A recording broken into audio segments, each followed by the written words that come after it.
It's Football Friday in Oklahoma, and you've struck pay dirt. Skordle Pay Dirt brings you all of the action from 8 feature games across the state. Producer Ethan Sunken takes you right where the action is.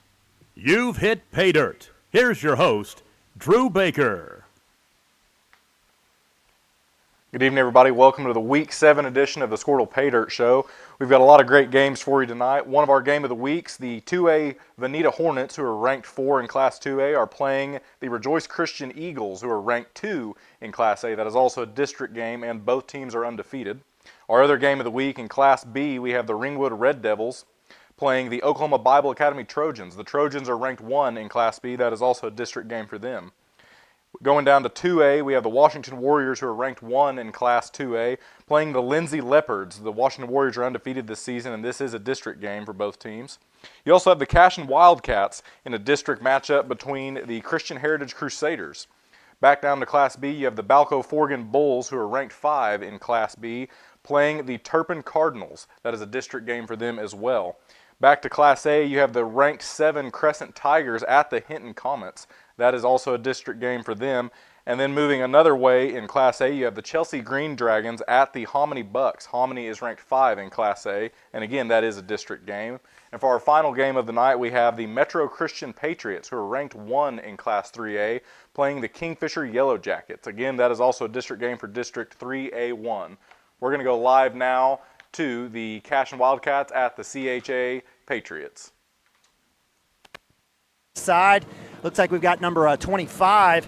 Looks like that's Jake Goodman, senior wide receiver. This is one of 15 seniors here for the Crusaders. And it looks like number 74 is also back there. That's Noah Schrerer, another senior.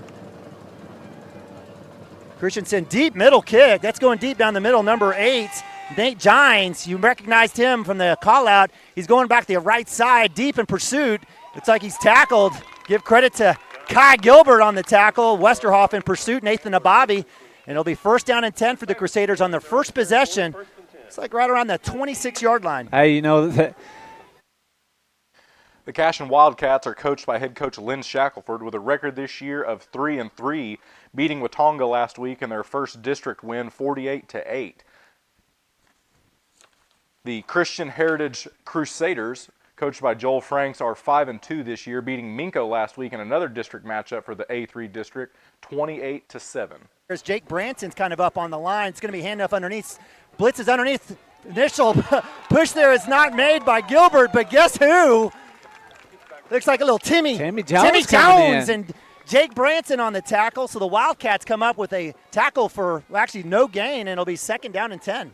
Yeah, Jake got a good jump there and got in there. Kind of had got taking him down to the ground, but got there and got to the ball carrier, and then Tim Jones comes cleans it up. Love seeing the sophomore there, Timmy. Grandma and Pappy up in Michigan. So again, second and 10, 11-20 here. Handoff underneath, backside, coming up. Preston Cotter, Camden Maroney, and nothing for the Crusader running back number 9, Christian Mills, and that's going to be a third down and about 9. Yeah, that time just Preston Cotter gets through there, and another one of the Cashin Wildcat linebackers coming up to help clean up, and Maroney right there. All right, so third and 9. Let's see if we might see a pass here from Zachary Harris, the senior quarterback here in the backfield is number 9 with him again, Christian Mills, who had that last run. Back to pass. Looking to that left side on the out. Coming up way too high. Great coverage by Max Brown. Kel Cochran coming up with a big catch on the sideline. Max Brown in coverage against senior Jake Hale, and that's a 3 and out for the Wildcat defense. Great start here on the road for the Cashin defense and Coach Wood. Yeah, defense, that may be why Coach Shack said, let's give the ball to the defense tonight, get them fired up. We're going to jump now to our Skordle game of the week. The 2A Veneta Hornets, who are ranked 4 in Class 2A, versus the Rejoice Christian Eagles. The Veneta Hornets are coached by Matt Williams with a record this year of 6-0, beating Caney Valley last week 62-8. The Rejoice Christian Eagles are ranked 2 in Class 2A, coached by Brent Marley. They also have a record this year of 6-6, beating Adair last week 58-14. As a receiver, Morton also has 6 touchdowns on the offensive side of the ball. Quickly, the Eagles come back out of the field from the 33-yard line. Wilson drops, throws a slant over the middle, and it's incomplete. as it was intended that time for Solomon Morton, who set this drive up with the interception. 2nd down and 10 as Chance Wilson misfires on his first pass attempt of the night, coming in at 67%. So it's 2nd down and 10. Wilson was about to hand it off to Cale Marley, and we get a whistle and a flag. They're using pink flags tonight. It's pink out night here on the Rejoice Christian School campus. Rejoice Christian coming into this ball game averaging just under 55 points a game, but they've averaged nearly 59.5 in their last 4 ball games.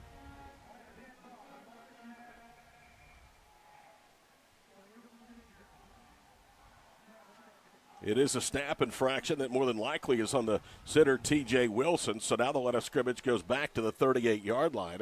It'll bring up 2nd down and 15 for the Eagles. Empty backfield. Wilson to throw. Throws it out right, and it's caught and dropped by Josh Hendricks, a junior who has 14 catches for 177 yards. It was not going to go for much, but it would have picked up positive yardage. Instead, it's 3rd down. Just a quick out by Hendricks, a hard throw by Wilson.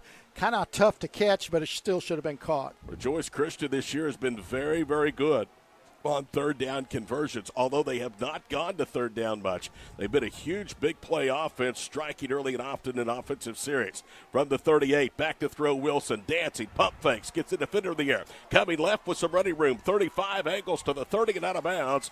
Shy of the marker at the 26-yard line. He'll need 3, and more than likely this is 4-down territory right now for Brent Marley. Wow, Chance Wilson. I mean, what can Veneta do? They get pressure, breaks the pocket, have a great pocket for over 6 seconds, and then right before he's going to be sacked, he ducks under. They do give him the 1st down as he goes out of bounds near the 17. Wilson under pressure, spins away again. Wilson stays on his feet and is finally cut down on a good open field tackle, and now a late flag comes in. Zach Prince, the strong safety, was the 4th of 4 defenders that had a chance to bring him down. It'll be a loss right now of about 4. And if Zach Prince didn't pull that guy down, it could have been a touchdown. He reached out with the left arm, took the left leg right out. A little bit sloppy for Rejoice Christian as there's going to be a hold, and that will back the line of scrimmage back up to the 32-yard line and bring up now 1st down and long, about 24 for the Rejoice Christian 1st down. The Eagles already have overcome 3rd down and long on this drive. They have had it now for a total of 6 plays of the 7 snap of the 2 teams combined here in the first quarter. With 10:20 to play in the opening session, it's 7-0 Rejoice. Wilson with the back of the backfield gets the snap, rolling left. Hennessy throws, and he dumps it away, and it's intercepted inside the 10 to the 15-yard line, and tackled just shy, actually, of the 15-yard line. On the interception was D.J. Ramsey, a 6'3", 170-pound senior, and that is his team-high 5th interception of the year for the Hornets. Wilson threw it up toward the left corner. As you mentioned, 6'3" D.J. Ramsey's up. And We're going to jump now to our other game of the week, the Class B matchup between the Ringwood Red Devils and the Oklahoma Bible Academy Trojans. The Ringwood Red Devils are coached by Eric Bradley with a record this year of 2-4, beating Kremlin Hillsdale last week 51-0. This is a district game, as you'll remember. The head coach for the OBA Trojans, who are ranked 1 in Class B, is Chris Kayat, with an undefeated record this year of 6-0, beating Cherokee last week 54-22. Nick Beckman makes the stop. So 2nd down and 6. So Ringwood had the break off the opening kick. They covered the onside kick that caromed off the front line, the Trojans. But then the very first offensive play, the interception by Harry Nunez. 2nd down and 6. Meyer wants to throw. Near side ball is caught. And looking for some running room is Blake Palmer. We'll talk about him quite a bit tonight. Take it back. That is 22. That's the running back. That is Alex Gonzalez. We'll talk about him a lot as well tonight. Yeah, heck of a running catch after that. It looked like they had nothing there, and he made something out of nothing. So out of the 31-yard line, a gain of 7 on the little completion. Jackson Meyer needed to complete that one after the pick on the first play of the ball game. For Gonzalez, that's his 17th catch of the season. He's 2nd on the team in receptions. Near side, this is the quarterback, Meyer. Tries to get to the edge, and he is escorted out of bounds. Leading the way with Harrison Crow. Jackson Meyer again on the keeper. So the gain on the play of about 2. They'll mark that one at the 33-yard line. That'll bring up 2nd down and 8. I'd like to see him hand the ball off there. I don't know if he saw something with the edge rusher that I didn't see, but it looked like that could have went for some big yardage up top. Wide out to the right side, slot to the right as well. The one running back set to the right of the quarterback, Jackson Meyer, on 2nd down and 8. Now they'll put Gonzalez in motion, looking right. Meyer has time, has a man across the middle, and it's dropped. Dropped at the 50-yard line. Logan Palmer would love to have that one back. Incomplete. His intended target, number 10, Logan Palmer. So that'll bring up 3rd down and 8. And the last thing that Ringwood wants to do right here is give the ball right back to the OBA offense after that first short drive by the Trojans. They want to move the chains. 9:29 to play in the first quarter, and OBA leads 6-0. Empty the backfield, 3 wide to the right side. Rolling to his right is Meyer. He's being chased and sacked. Taking him down behind the line of scrimmage is Jake Colby. We talked about him a lot in the ceiling game, and he makes a statement here on this opening drive for Ringwood to end it. Yeah, Colby was all over the place in that ceiling game, and we see him again. He was one of the guys that we listed early in this game, kind of somebody to keep an eye on. Loss of 4. So now it's 4th down and 12. And the punt situation for the Red Devils. Not a good punt, but it will be picked up on the run by Cheatham. He'll step out of bounds in Ringwood territory. So OBA will start with the short field again at the Ringwood 44-yard line, leading 6-0 with 8:44 to play in the first quarter. So 2 drives, 2 starts inside Ringwood territory. They started at the 33-yard line after the Nunez. We're going to switch now to a Class A matchup between the ranked 7 Crescent Tigers versus the Hinton Comets. The Crescent Tigers are coached by Jeremy Fisher with a record this year of 5-0. They were on a bye last week. The Hinton Comets are coached by Grant Potter with a record this year of 4-2. Sorry about that. Beating Western Heights last week 47-8. CJ Wilson, second down, 11 yards to gain. CJ Wilson, another one of their great athletes. They've got about 3 skill set players, and that's one of them on display. So good job by the Comets as they shoot linebackers up the gap, but penalty marker on the field. A little too soon as they're going to get offsides on the defense. That'll be 5 free. Offsides, Comets. That's a 5-yard penalty. It's 5 free yards. Yards that Crescent definitely is not needing right now as they've had a lot of success here early just in their second drive offensively. It's one thing the Comets, you want to stay out of trouble. You don't want to be handing them free yardage right now. So shotgun set, still rolling that 2x2. Gets this one out quickly and batted down by Milo Gonzalez. Down by number 70, Emilio Gonzalez. That's just good awareness there. All right, Comet fans, let's make some noise. It's a big 3rd down. Let's rumble! All right, so number 70 there, great job. Of course, your number 1 goal is to get to the pass rusher, or to get to the quarterback, but if you can't do that, stick an arm out there and break up the play. As he's getting some pressure here, he's going to roll out to the left side, finds a man open, down on his knees in the flats. That's enough for the first down. That's a great play. Pass is complete to number 1, Boston Cox. That's enough for a Tiger first down. That's a great play there, and really great throw by number 7. That's a tight window. There's really only one place you can put that ball and have success.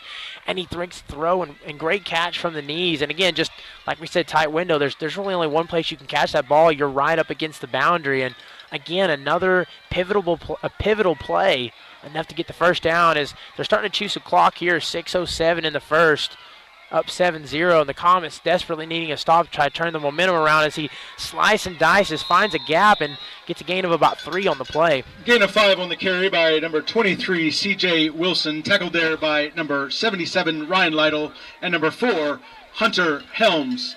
Second down, 5 yards to gain. Looks like more about 2nd and 7, second and 6.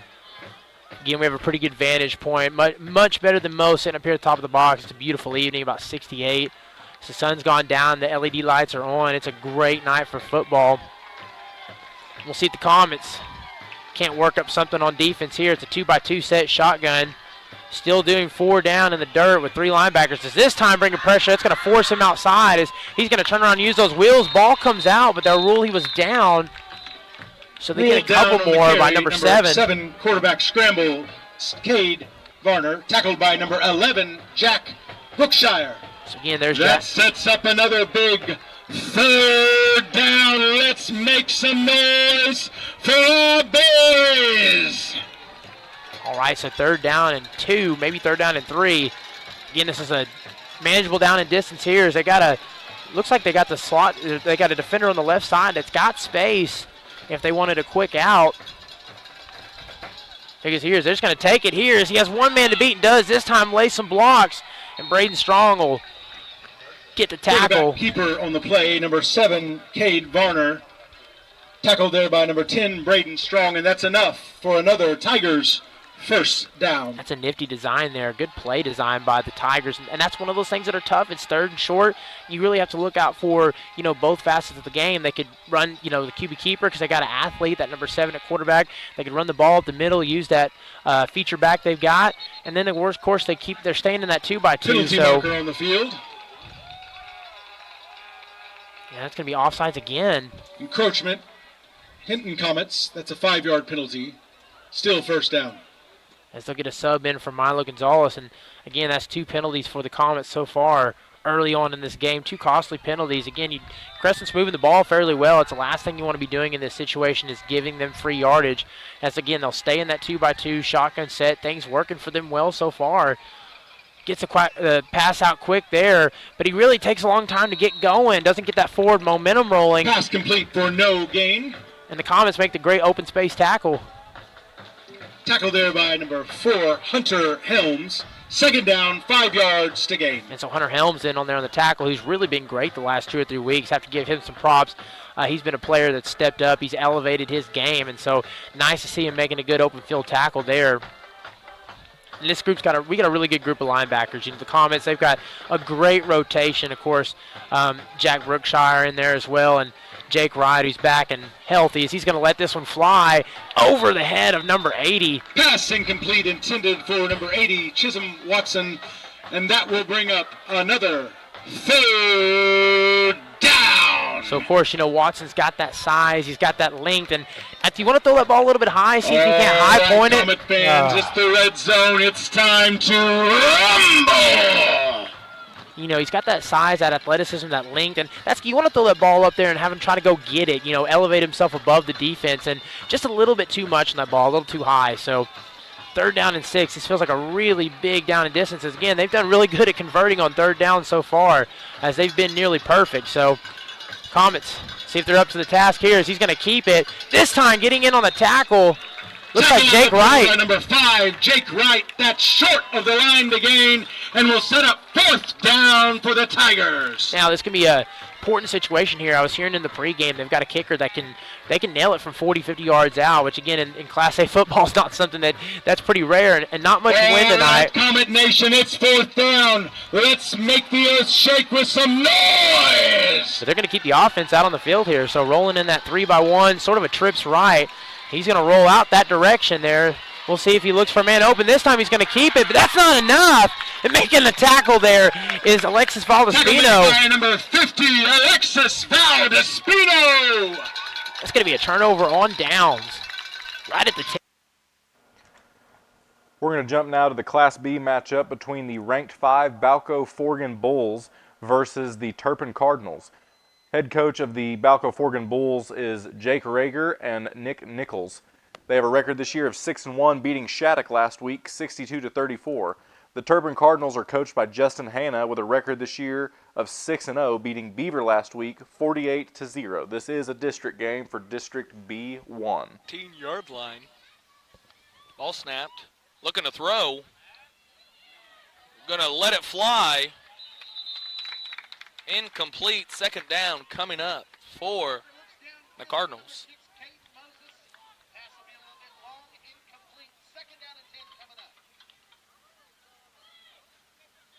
He was looking for his case.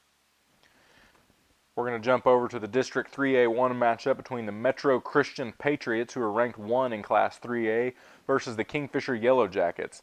The Patriots are coached by Jared McCoy with a record this year of 5-0, beating McLeod last week 35-0. The Kingfisher Yellow Jackets are coached by Jeff Myers with a record this year of 4-2, beating Manford last week 36-0. Yeah, my bad. Susie Rice is watching. Appreciate you watching, Miss Rice. 1st and 10. Looking to his left again, wide open. Yeah, Jackets brought the house, and that opened up a Patriot on the left side.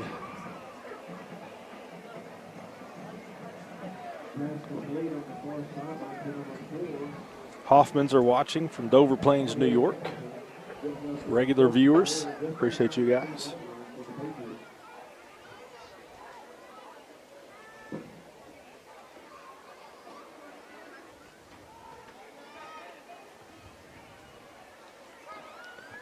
First and 10 for the Patriots. Francis rolls to his right. Nothing there. Nothing there. Scrambling. Still looking. Under pressure, just throws it away. So it's going to be 2nd down, 1:14 on the clock. There was a flag that came out immediately.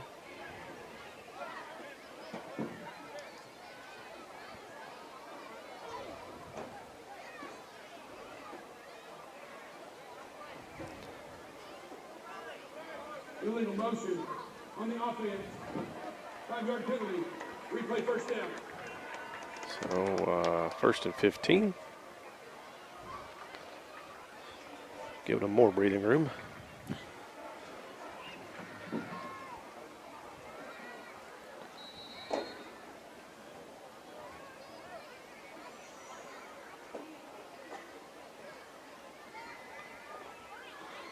$16 on the play clock.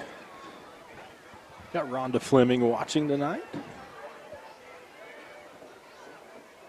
Francis surveys the field, looks back over to the sideline. Got 4 wideouts, 1 man in the backfield. Fakes the handoff, tries to go quick, under pressure, break down, and just throws it to the blue, who is out of bounds. I did not get to the line of scrimmage. There you go. Yeah. So we got a flag thrown. There's Jake Reagan over there with Francis, and we're going to have a grounding call here, or we're going to have, because it did not make it back to the line of scrimmage. So if it is grounding, it'll be a loss of down, and the ball will be spotted back there where he released the ball. Reagan applied that pressure. Yep, that's the call. Quarterback was out of the tackle box, but the ball did not get to the previous line of scrimmage. 5-yard penalty from the spot of the foul. Replay 1st down. Leland. Now they lose it down. Yep, it's a loss down on the intentional grounding. It's down and distance. Yeah. Sort of like when you hit it out of bounds, it's down and a lot of distance. Stroke and distance. If that were to happen to you ever, you hit it pretty straight when I play. Yeah, straight out of bounds. Most of the ones I hit straight. Yeah. So it should be second down. Yeah. I think they're going to. Marker over there doesn't show it. Well, he said 1st down. There you go. All right, we're all on the same page. 1 minute left, 1st quarter. So it's 2nd and goal from the 30. Jackets looking again for bringing the house. Screen. Got one guy that should have ran through that block. Big gain right there by the Patriots all the way down to the 1. So a 29-yard gain on the screen call. Good call against Kingfisher's aggressive defensive play there. And it's going to be a 3rd down and goal from the 1.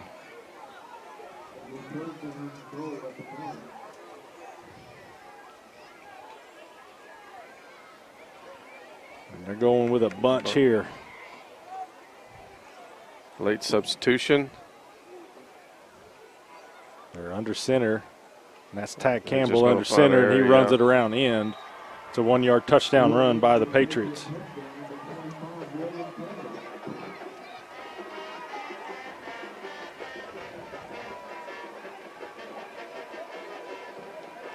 So the Jackets had him at 2nd and 30. And the screenplay nets 29 yards, and it sets up the easy touchdown. With 46 seconds.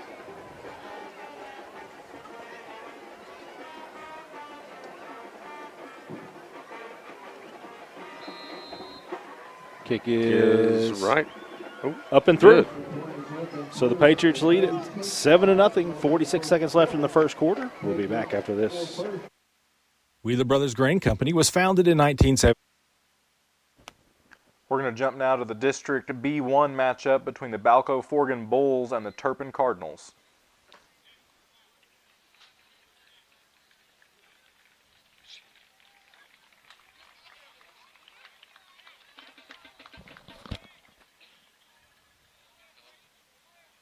So the Cardinals are going to have it at their own 2-yard line.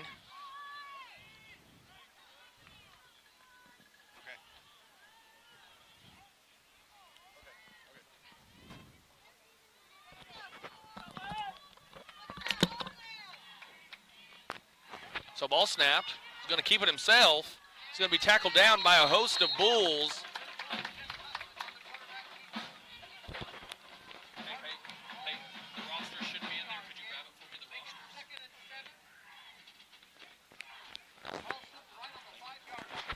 So 5-yard line is where the Cardinals are going to finally get it to after a pickup of about 4-3 on the carry. 2nd and 6 coming up.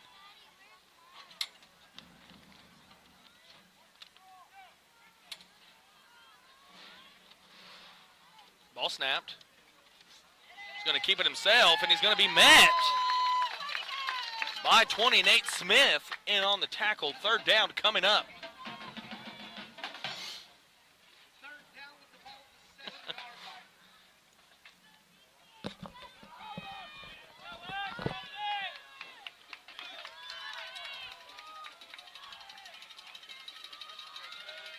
Trying to get him on the snap count. Good job by the Bulls not jumping. You got to look for a quarterback dive here. And that's what they're going to do. Magana within arm's reach of him. And he's going to be hit hard by number 20, Nate Smith. Puts him on his back. And it's going to be close all depending on the spot. 4th and inches coming up for the Cardinals.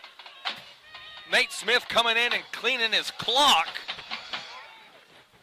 So you know what you got to do here, Peyton?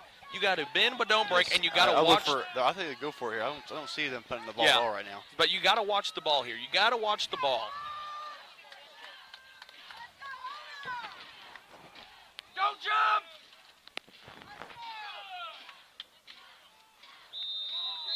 A timeout's going to be called by the Cardinals. That's their 2nd charged timeout of the half. Of the half. And so, you know, a lot of things going through, you know, the head coach's head right now, Justin. We're going to switch now to the District A3 matchup between the Cashion Wildcats and the Christian Heritage Crusaders. The score on that game is currently 12-7 with the Wildcats leading. Bobby in coverage, coming back for it, and we'll have an incomplete No way. Oh, my good Lord. You can't call a penalty on every deep play that isn't a completion.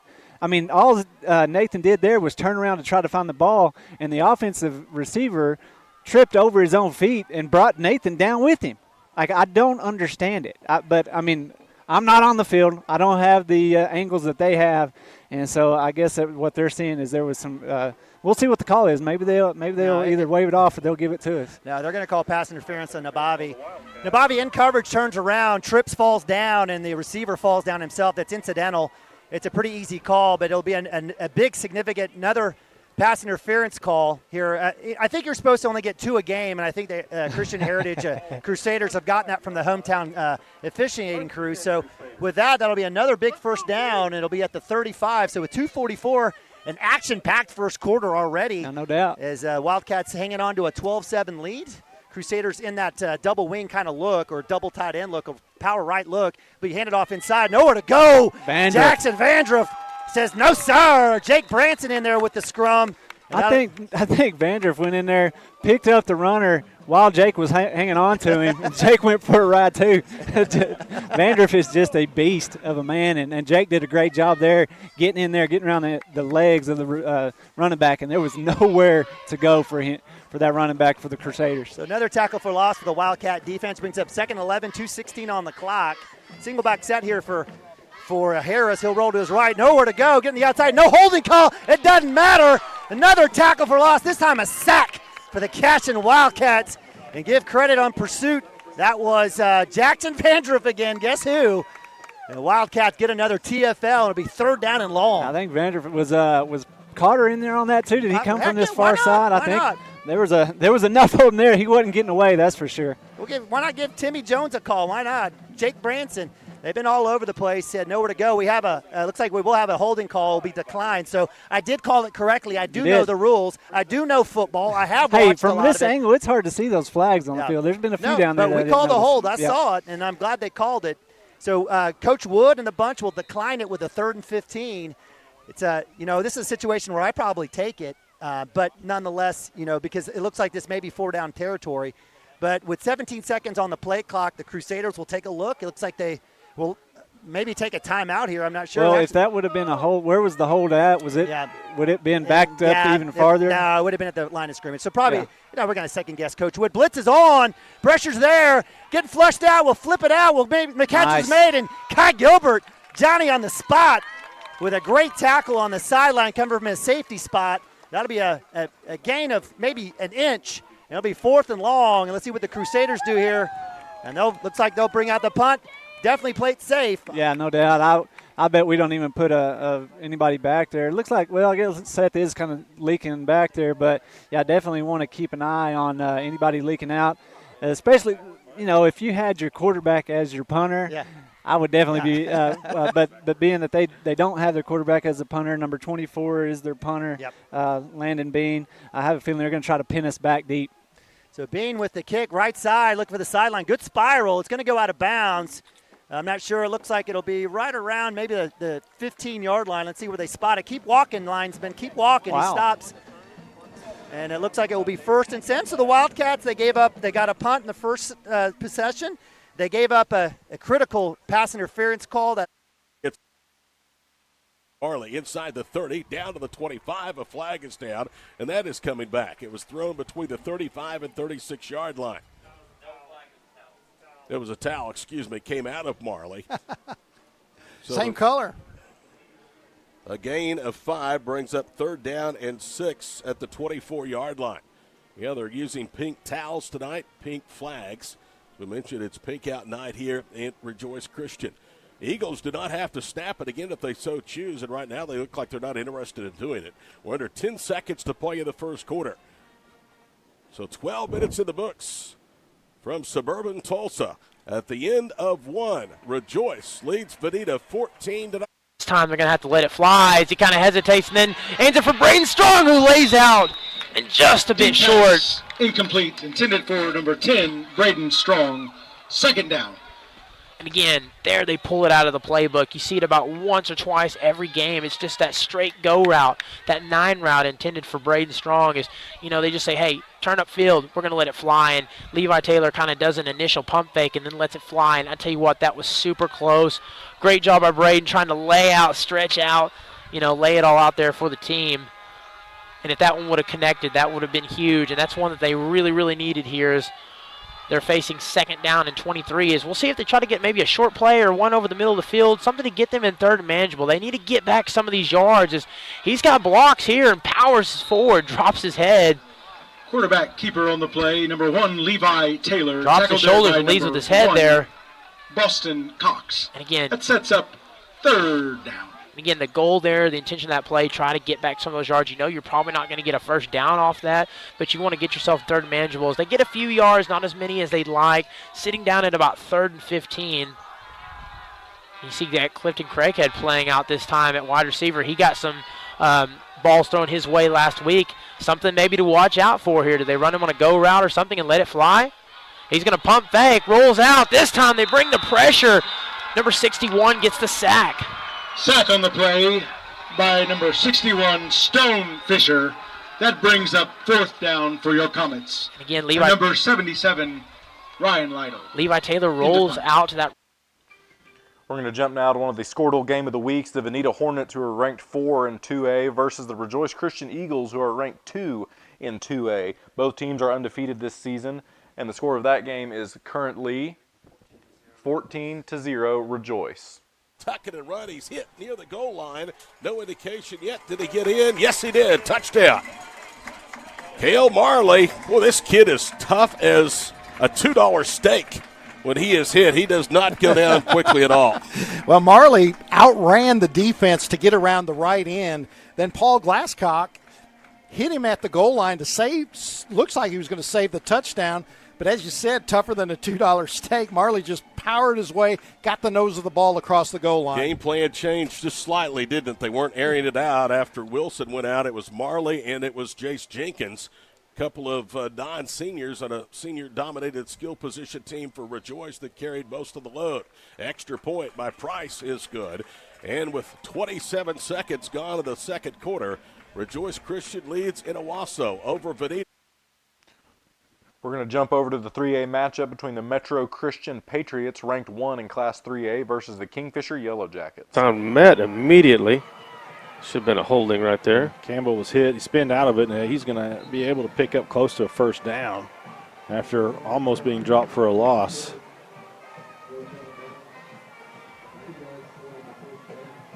Moving of sideline cam, a Kingfisher student section there. Some big old fat heads of Harrison Evans and Wrigley Kennedy.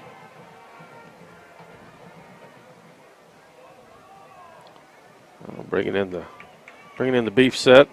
3rd and short, and they did this earlier. They put Campbell under center, number 25. He ran around the edge. Looks like he's going to go under center again. Let's see what they got cooked for this one. Motion across. Same thing. Just trying to find a hole. Yeah. Jackets defended better, but he's still able to get the first down. Tried out their regular offense,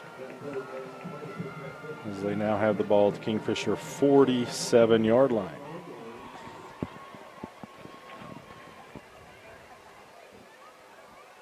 Once again, we'll have veteran Eli Davis on at halftime, Kingfisher High School graduate. Our Pioneer iVideo Spotlight. Right up the middle. Kendall Johnson. Untouched. And Johnson averages, I believe, like 9 yards a carry. He doesn't get a whole lot of carries, but I think you see one of his averages was 9.4 coming into the night. He picks up a first down. Well, at Perkins we sold out to stop the run, and here we're selling out to stop the pass, and it's just, the splits are 7 yards. And you got one-on-one with Parker and whoever's left. And they go to one of those one-on-one matchups. Catch is made by Breck Nauman, the team's leading receiver. 2nd short. 10 different Patriots have caught touchdown passes this year already. I think 5 of them 2 or more. I lied to you. 6 of them 2 or more.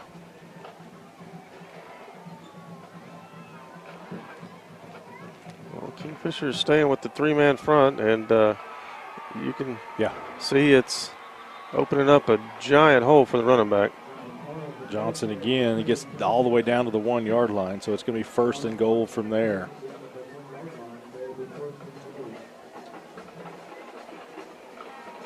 So the Patriots knocking on the door again.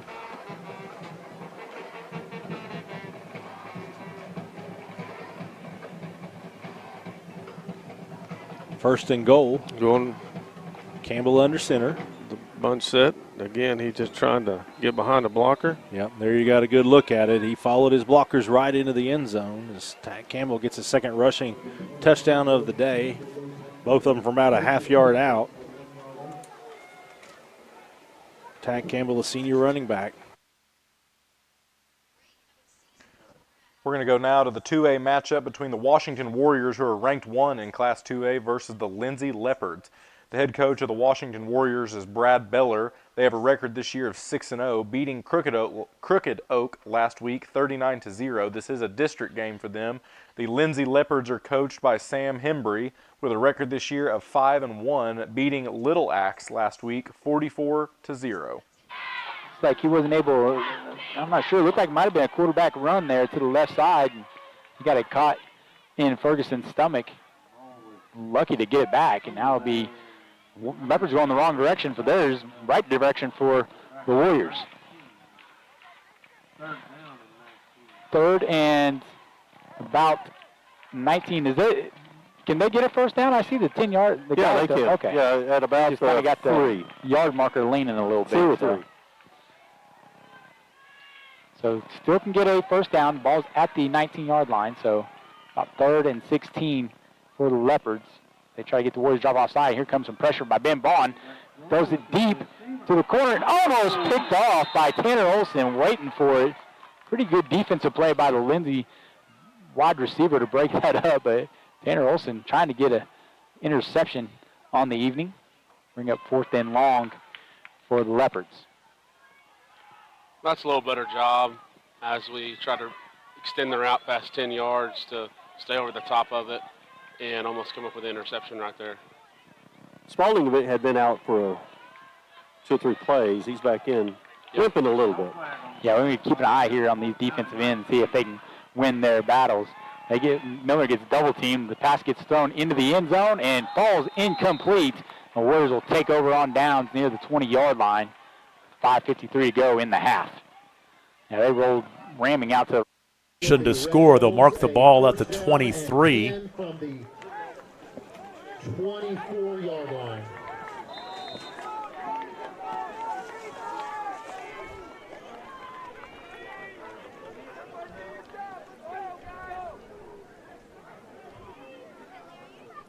So first down and 10. Give it to Conaway this time. His first carry, bowls up the middle down to the 20-yard line. He'll pick up a couple. Cody Conaway has carried the ball now 25 times, and he's right at 101 yards rushing. Goes over 100 yards rushing on the season with that 3-yard carry. I'm kind of a stat nerd. I like to keep track of that kind of stuff. You're a lot of things, and stat nerd would not be one thing I called you. Second down and 7.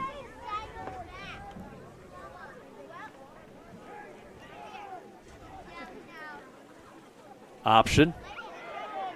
And Meyer will make a dive toward the first down marker and might be very close, within a yard or so. Down to the 14-yard line, picking up 6. Yeah, Ringwood, I like this drive. Showing some life here. Doing it, running the ball, made a good passing play over the middle of the field to pick up some big yards, and then obviously took advantage of the face mask.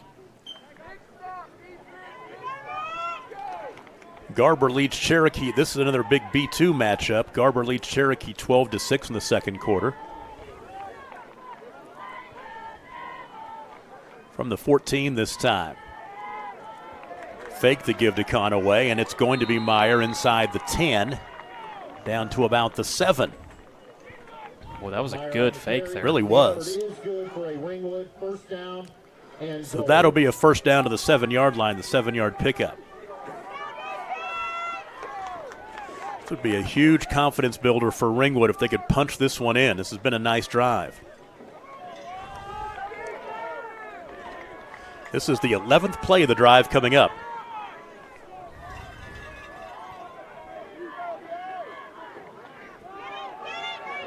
Conaway stop. Well, the second effort will get him a couple. Down near the 5, barking with the 6.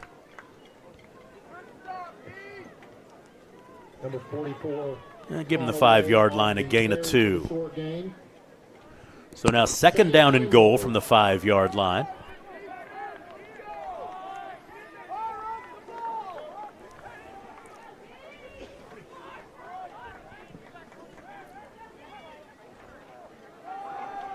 Meyer left. Meyer turns it up. Meyer finds his way down near the goal line. Will come up a yard short. So the 4-yard pickup this time as the will be within a yard of the end zone. Making the stop for the Trojans, Boyston and Crow. The gain of 4. The second quarter, has cruised by in a hurry. Now down to 3 minutes and 40 seconds to play. Both teams are running the football. 3rd and goal. Meyer's second effort. Does he get in? He does. Touchdown, Ringwood. They're on the board tonight as Jackson Myers scores his 10th rushing touchdown of the season. Here for the Wildcats, field position is definitely in favor of the Crusaders. The Wildcats take over 1st and 10 from the 17. Yeah, I think our first possession we had the ball, maybe the 40-yard line. Yeah, 43. Yeah. Other than that, we've had it, 20 yards or 24 to 18 and 17 now. Yeah, backed up every time. Wildcats go jumbo here. We'll go ahead and hand it off to Cooper Frazee. He'll try to get to that outside. Nowhere to go as give credit to number 9, Christian Mills, turning him back inside as number 2, Jake Hale, the senior, one of the 15 seniors here on the 65-man roster, unheard of for Class A football. And so with that'll be a loss, actually a no gain. It'll be 2nd and 10. Clock running, 9:49. Acord in shotgun. Again, that same 12 personnel for the Wildcats. Back to pass. Acord looking for the double move. Max Brown double covered. Acord will roll through. He'll keep it. He'll flip out to the sideline, and he's going to ask for the holding, and it's going to be no call. Completely destroyed on the sideline and after he threw the ball. Taking a big hit. White Hat doesn't care. Usually the referee will come over and make sure the quarterback is at least okay. He turns his back to him, and his Acord kind of slumps over, and that's a bad sign as looks like Seth Gilbert's going to be coming in. Maroney and Higdon will come out. Wildcats will – Coach is going to have to call a timeout. Yeah, something. Acord can't even – Why is the official even letting that go on? I don't know if he got the wind. I don't know. It looked like he was favoring his right shoulder. Acord will hand it to Frazee. He had a small lane for a second, not there. What are we doing? Why are we waiting to blow the whistle until the play is completely over with? They drive them back. I just don't understand that. So with that play, it gets back to the original line of scrimmage. Actually, it looks like it's a little bit more than that. Acord looks like he's definitely kind of – no one's paying attention to him. So it looks like Heath will come over and take a look as the Cashton Wildcats will be out to punt. That'll be a 3-and-out. Giles deep for Crusaders. End over end punt. That's going to land right around the 45. They'll go across into Crusader territory, and it'll be another great start for the Crusaders right around the 40-yard line. Yeah, Cashton Wildcats. We're going to jump now to the District A3 matchup between the Crescent Tigers, who are ranked 7 in Class A, and the Hinton Comets. Crescent last week was on a bye, and Hinton last week beat Western Heights 47-8. Flick that one out. It looks like Levi Taylor gets a hand on that ball. Pass on the play is incomplete, and that brings up 4th down for the Tigers. Either way, Levi Taylor in there breaks that one up, and it's 4th down and 10. So interesting to see what they do here. Of course, leading by 7. Last time they went for it, it was on 4th down, but of course it was down there in the red zone. All right, Comet Nation, let's stand to our feet and make some noise for 4th down. That's a 4th down. They're going to keep the offense on the field right at midfield. Gutsy call here unless they decide to punt with the play. Yeah, and that's exactly what they're going to do. And I tell you what, that works in their favor. That's going to roll right down at the 4-yard line inside the 5. Punt is down at the 3-yard line where the Comets will take over there. 1st down, 10 yards to gain. Again, a lot of this has just been a matter of execution, and it seems like Crescent, you hope in the second half some of this changes, but they've just really executed so well. It just seems like a lot of the things they're doing, they need almost perfect execution, and that's just what they've gotten so far. And it's hard to keep that up for 4 quarters of football, so have to believe the tide is going to turn some point. But, hats off so far to the Tigers. That was really good. That's exactly how you needed to execute that. Is the Comets are going to have to be really careful here. Need just positive gain here on 1st down. You need to get that ball forward, get yourself out of the danger zone, as we like to put it. They're going to hand the ball off here as he cuts back inside. Gets a positive gain, although not nearly as many as it looked like initially. By number 5, Jake Wright. Tackled there by number 8, Tanner Rice. Second down. So Jake Wright helps him out a little bit, not as much as you'd like to see. Maybe 2nd and 8 here. As you wanted a positive play. You don't want to be going backwards on first down, especially in this situation. You'd like to have a couple of more yardage on that. But again, running him the ball up the middle, anything up the A-gap, right up the interior has been difficult. That's where Crescent has played their best ball defensively so far this evening. But Comets kind of having to play the hand they've been dealt so far after that punt. So second down, they've got them all bunched up as that one's blown up, and that's down at the 1-yard line. Tackle for a loss on the carry by number 5, Jake Wright. And again, that's the tough part when you've got everybody. Tackled again by number 8, Tanner Rice. Third down. That's the tough part too when you've got everybody loading up the box, and they're bunched up offensively. It's really a game of numbers, and you need one man to step up and make a play, or one man to make a man miss. And when you play as well as Crescent's playing up front, there you run into a danger of having a negative play like that. So just again, good job by the Tigers there as they continue to play well up front. This is what Coach Potter talked about before the game, is who's going to win the battle of the trenches. This is a team that matches them physically. So now sitting here on the 1-yard line, they're going to get a timeout. Hinton Comets. That's their first timeout of the half. Again, this is a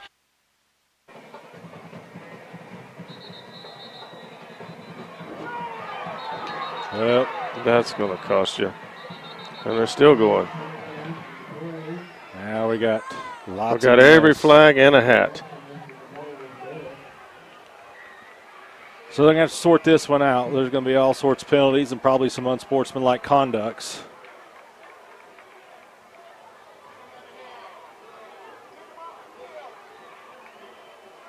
And you got to hope for Kingfisher that it's.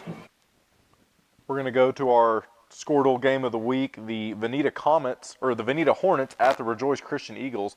The Veneta Hornets are ranked 4 in Class 2A, and the Rejoice Christian Eagles are ranked 2 in Class 2A. This is a district game, and both teams are coming into this game undefeated. Gain of one, but let's see what that flag is. You'd think it's a hold. It was thrown right into the line of scrimmage. Well, Isaac Barnett had no problem getting around the line into the backfield. Oh, it's a hold of the defense, and that's against Aiden Wadley, who's a backup outside linebacker and a sophomore, 6'1", 230 pounds, and that will give Veneta a first down as the ball will be inside the Rejoice 30-yard line. Well, maybe that's why Isaac Barnett got in there so easily. So the play Nats won. They take the penalty of 10. They're just outside the red zone of the 28-yard line.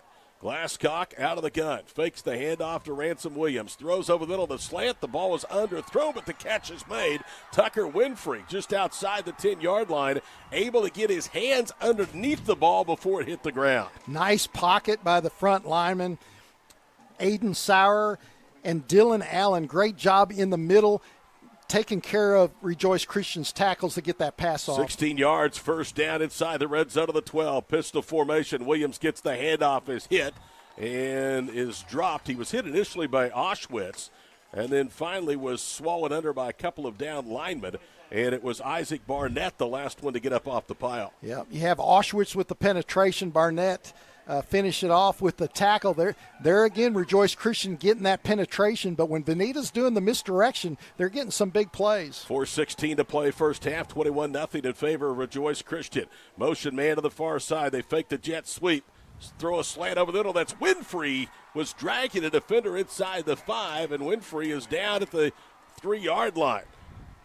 Good job by Winfrey catching that ball with a Rejoice Christian defender draped all over him on the back. Pulls that ball down, gets down to the 2-yard line. 9th play of the Veneta drive. First and goal to go. The ball between the 2 and the 3-yard line. Late second quarter, 21-0 in favor of Rejoice. Full house look at the backfield. Glasscock goes under center. Glasscock hands it off to Williams. Running right is hit. He is denied inside the 1-yard line. Well, you want to talk about hats around the football. There was about 5 of them, Scott, right there to deny Williams. One of them was Peyton Cole. When you hit the hole against Rejoice Christian, they are quick. And like you said, hats are going to be around the football. So you've got to hit that hole quick to have any success down here in the goal line. The ball is just outside the goal line, inside the 2-foot line, I can tell you. Glasscock may sneak it right here. Gets the exchange. He does. Did he get in? No indication. Yes, touchdown. And Veneta's on the scoreboard. With 3:12 to play here in the opening half, all of a sudden it's 21-6. And that wasn't easy either. Because Dalton close for Rejoice Creek. Another halfback dive, and that's plugged up by a group of Comets. And a flag after the play, too. Penalty marker on the field. You hope this one's not on the Comets. That one came at the end of the play. Usually those are the big penalties, too, the ones that are very costly, a lot of yardage involved. They're ruling out on number 21. May say that penalty was on Trevor Rodman. Personal foul on the Hinton Comets. That's a 15-yard penalty. Yeah, that's result of the play. First down. You can see you can see shrugging of the shoulders too. That might have been on Trevor Rodman. Not sure exactly what happened, but again, you know when it comes to the end of the play like that, most of the time it's going to be a personal foul. And it's going to be a lot of yardage involved. 15 yards. That's not something they needed. You can see the frustration there. Minute 52. That's, you get two great plays like that, and next thing you know, you go from a 3rd and long to a new set of downs, ball at the 35-yard line, and you've got that number 7 can kick the ball. You don't need a whole lot more yardage to get yourself in field goal range as he tries to bob and weave, and again, a good stop in the middle. Run for short gain, tackled there by number 70, Emilio Gonzalez. And that brings up 2nd down, Tigers. And you're not seeing him pass the ball here. You've had 3 plays and 3 runs, and it's really just kind of been all up the middle. It looks like they're just trying to prevent from turning the ball over. Don't do anything to get yourself in trouble. As I'm surprised they're not really trying anything in the passing game. Of course, that can always change. But so far, they've been content on just running here. He's going to roll this one out. Has to evade a man. He's going to use his legs, turn downfield. We'll see if he secures that ball. And blown dead. Tackle made on number 7 by number 11, Jack Brookshire. Short of the yards to gain by number 7, Cade Varner. That was some good pressure there. Some good pressure there as they almost got a... We're going to go now to our other Skordle game of the week, the Ringwood Red Devils at the number 1 ranked Oklahoma Bible Academy Trojans. The OBA Trojans are 6-0 this year with beating Cherokee last week 54-22. They are playing the Ringwood Red Devils, who beat Kremlin Hillsdale last week 51-0. OBA will take over at the Ringwood 11-yard line with 56 seconds to play. Make it the 13 where they will start the drive. Final minute of the first quarter. Boy, OBA, they get a touchdown here. Get up to 26, 28-point lead. Feeling pretty good about themselves. Low snap picked up by Boyston. Now he's chased and steps out of a tackle. Wow. Down to the 10. Down to the 5, into the end zone. What a run by Bodie Boyston. I think he got face masked, but he shook it off and scores. Somebody had him by the face mask. Did not matter. Boyston from 13 yards out, his 3rd rushing touchdown of the night. Really impressed. I mean, they had him 3 times for a lot. We're going to go now to our other Skordle game of the week, the ranked 4 Veneta Hornets versus the ranked 2 Rejoice Christian Eagles. 175-pound sophomore doing it all over the field defensively, hitting gaps, breaking through, breaking up plays on defense, has 2 touchdowns and then a big play to get inside the 10 here. Came in with 12 catches, 261 yards, did Oshowich for the year and 2 scores. 2nd down and goal to go at the 9. Marley out of the gun, rolls right. He's going to keep it. He's to the 5. Cale Marley diving touchdown. Rejoice Christian. There again, the guy was hit short of the goal line and was able to stumble in for the score. Nice lead block by Ryan Camden to help pave the way for that big hole on the right side. Wildcats going punt, punt, punt. Let's see if the 4th time's a charm here with 3:45. Wildcats 5 wide, empty set for Acord. Now Bobby looking for the screen. Inside slant, nice work. Gilbert coming forward. That'll be a 1st down. Great play design as Seth Gilbert finds a soft spot in the zone. Linebackers are frozen on the screen. Little hurry up here for the Wildcats. Acord in shotgun, same formation, 2 up top, 3 down below. Little hurry up here, snap. Acord will flip it to Nabavi. He's trying to get a block, cuts back inside, falls forward, needs to get to the outside. That time falls forward. Clock running 3:24, no gain on the screen. I think he heard you. But no, you were right. If he would have got to the outside there, he had blockers. His blocker was sealed on the inside. Empty set. Blitz showing from up top. Linebacker number 72. We've seen him a couple of times. That's Ethan Day. Let's see if the Wildcats can find that soft zone on that side where that blitzer come from. Comes back across this time to Brown. He'll get the catch. Trying to find through a little seam. Finds 1 or 2. Gets it out to the 40, and that'll bring up 3rd down and long. 2:52 here, running clock. Wildcats staying no huddle. Yeah, we've lived with 3rd and long, it seems like, these last 4 drives. And we need to have a big conversion here on 3rd down. I think if we don't have a big loss here, I think we might actually see the Wildcats go for it on 4th down here. So 3rd and 6, 2:30 on the clock, second quarter. Acord back to shotgun. Coming back to Brown on the screen, the tunnel. Gets the outside, he has a chance. Gets to the out of bounds. That's a 1st down. Great run by Max Brown. Yeah, that time just get the ball out there to Max and let him go to that edge, like you said, use his speed and pick up the 1st down. Great job by the Wildcats there. And that's what, when you hear Nima say, get to the edge there, Nathan, on that play earlier, that's what he's talking about. Those plays are set up to have the blockers blocking to the inside, let those guys bubble it out to the sideline. We saw it time and time again with Brexton Green, and you saw it with Mason Manning. They do such a good job of getting to that edge and then using that sideline to dance around all the way down to the end zone. So Wildcats will go back to double tight end set. Acord with Camden Maroney now. Actually, I apologize, in the backfield. Maroney will get the handoff, cut back in, jumps across. Moose is loose part 2 or part 3. As Camden Maroney jumps forward, gets about 4 or 5 yards. Clock running, plenty of time. Wildcats with 1 timeout left, 2:12 on the clock. Wildcats going no huddle. Maroney to the right of Acord. He's going to go ahead and get the next handoff. He'll cut back up inside. Falls forward. We'll have an offsides call. Looks like we've got a bunch of business going on over on the opposite side. Let's see what happens here. Yeah, I don't know. I wasn't looking out that way. The flag is right there on the sideline. I don't know. Maybe it's is it a sideline warning? Maybe, or was there somebody jump off sides? I don't know. We did have a cornerback come off sides. It is on them. So remember last week, same thing happened. Oh wait, he pointed towards the defense. No, they're going to mark it off. Yeah, the they're original. marking it off. Yeah, so from the line of scrimmage, so in essence, a free play for the Wildcats. They get a fresh 5 as it looked like the cornerback was offside. So what happened last week? Same thing last week. So 2nd and 1, clock running now, under 2 minutes. Maroney to the right of Acord. Higdon in at tight end. Blitz is on. Acord back to pass. Brown in the corner of the end zone. And that's just too deep. Yeah, and that one right there, you want to give him an opportunity. Don't throw it out of the back of that end zone. Give him a chance to go up because that defensive back had his back turned to the football. You maybe do a back shoulder throw right there. That's touchdown.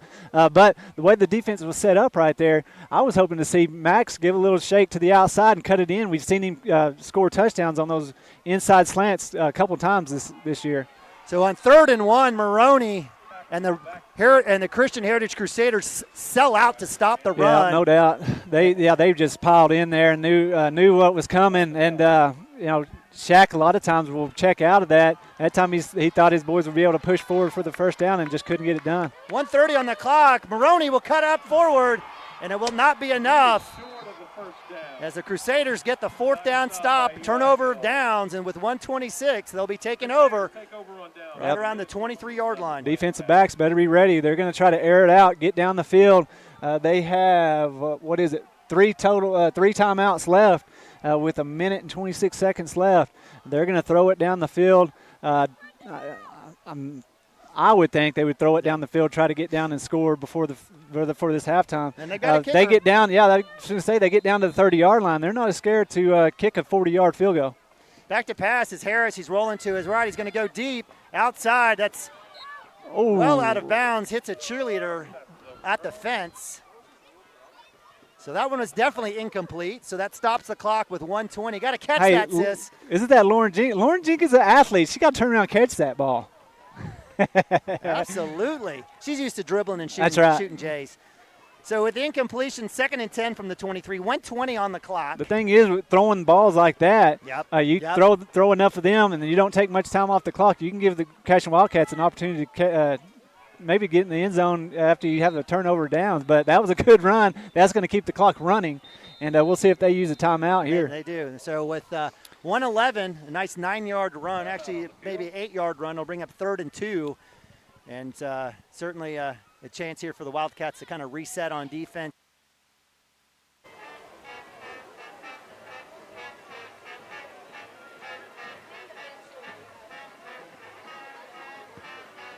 One back in the back.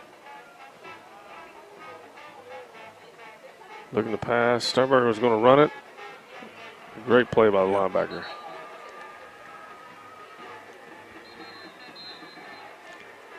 As the young man we mentioned earlier, Jackets call a timeout.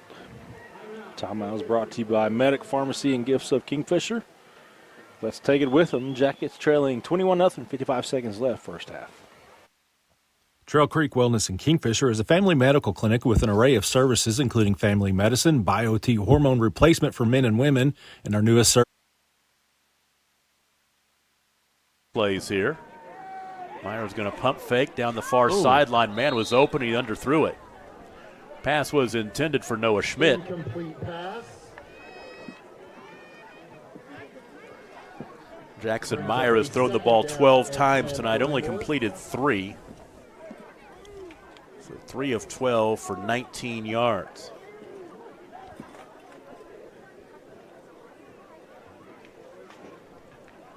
Down to 10 seconds, so they might be able to get 2 plays in here.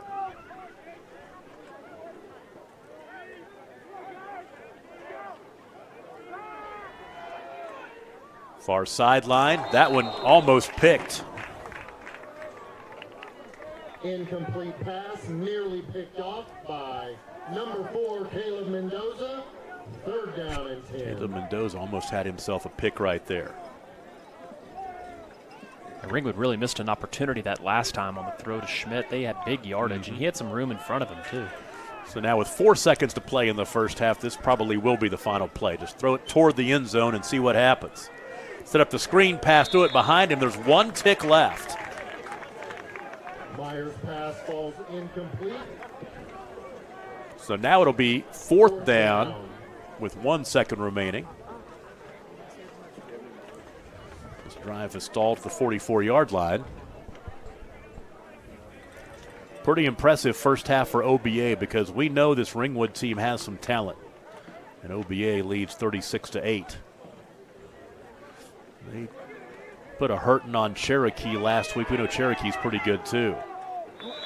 Incomplete pass will end the first half. Impressive night here at Commitment Field for the home.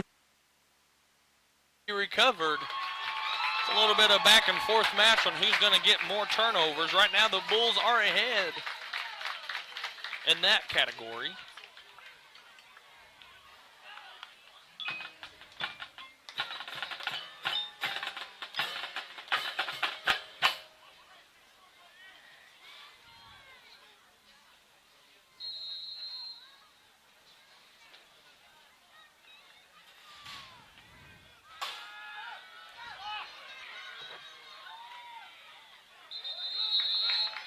So hard-fought yardage there by Smith.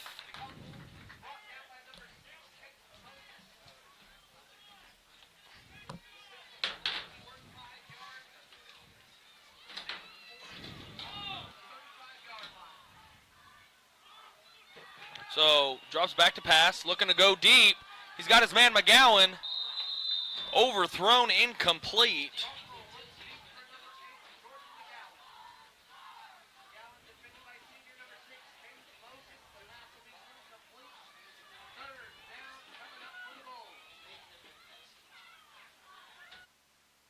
Still in the books it's still in this the year? books. Well, I guess it's not here tonight. So back to pass, or back in shotgun Harris. He's going to look to his right. Little screen. Ball is up high. Coming to the outside. Good Open job, field Cooper. tackles. Cooper Frazee.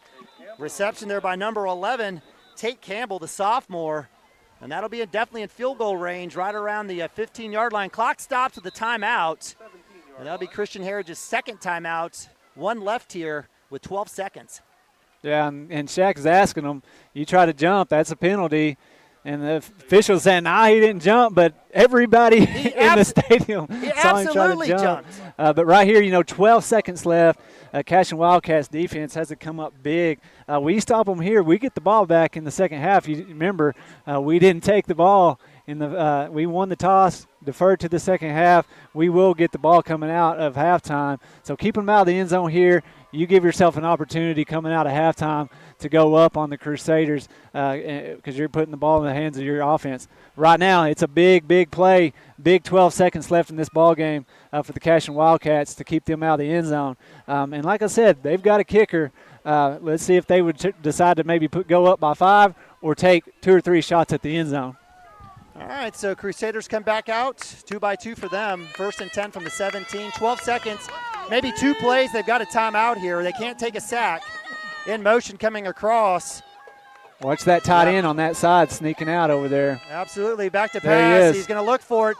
Nathan Bobby, pick. Oh, nice. Huge interception. Nathan Nababi climbing the ladder.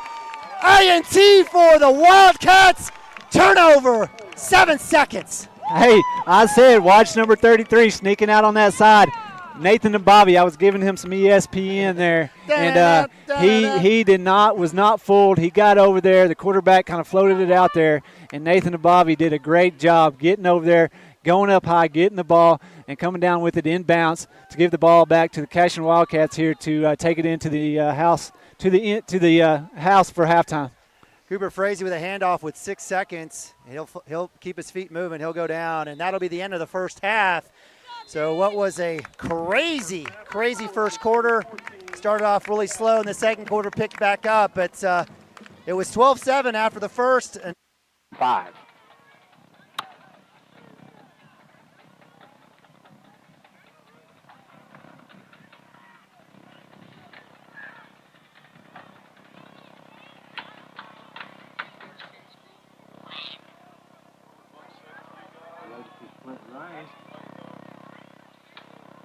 Ramming fakes the handoff now, looking for room to run, and there's nobody there to block him.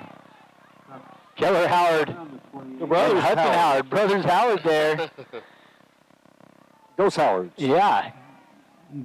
Teaming up on Ramming as we take a Purcell Vision Source instant replay on that play. Mom and Dad going to be proud of them. Probably one of the first times they've done that. I don't think I've seen them together make a tackle. I don't know. They've been on the field together. Yeah. 3rd and 8 after that 2-yard loss. And Keller gets to come out for that. Put in an extra defensive back. Hudson Howard looking to bring some pressure, looking over the middle. Jackson Hendricks there on the tackle. A good pass there by Ramming as the Warriors tried to bring pressure in the line for the offensive line for the Leopards, able to hold up the blitz pressure and give Ramming time for a first down. Caught the Warriors on a blitz right there, which opened up the middle, running that guy right into Jackson right there. 9 minutes to go in the first half. Leopards hand it off to Vaughn, and Ben Vaughn gets his legs first and then cleaned up by Jackson Hendricks and Hayden Milner. Running back Vaughn for the Leopards, a little slow to get up. You might want to. You got a 140-pound missile coming at your knees and ankles. Yeah, I'd be slow getting. Cardinals.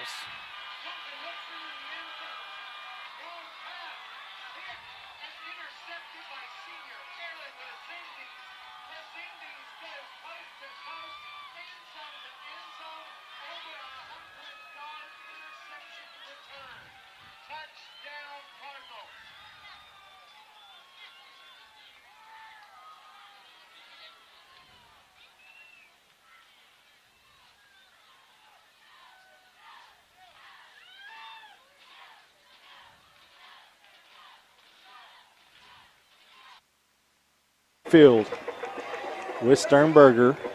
You've got the beef, Harrison Evans, Jake Reagan behind them, Dallin Barton. They want the clock at 1.2 seconds. Not that it Who's going to determine that? Well, the official down there keeps time, and I do think the clock started late on that. Oh, play. I didn't see it. I didn't know it started late. I just saw it. I thought it did. I mean, it's not going to matter. You've got time for one play here. Right. And it's not going to start till they take the snap.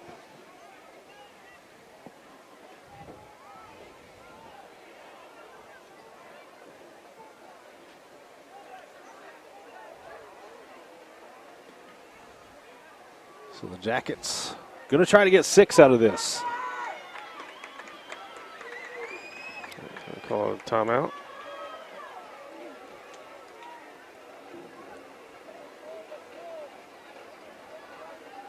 Kingfisher takes their final charge timeout of the half. Yep. So after they got everything set, Kingfisher did take the timeout. 1.2 showing on the clock.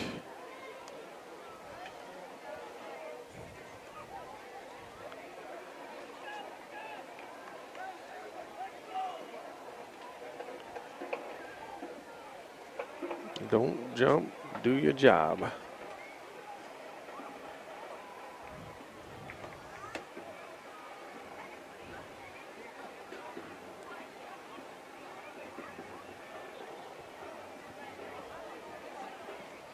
Impressive drive by Kingfisher. Jackets started at their own 30 with 1:31 to go in the half. Now they're at the 1.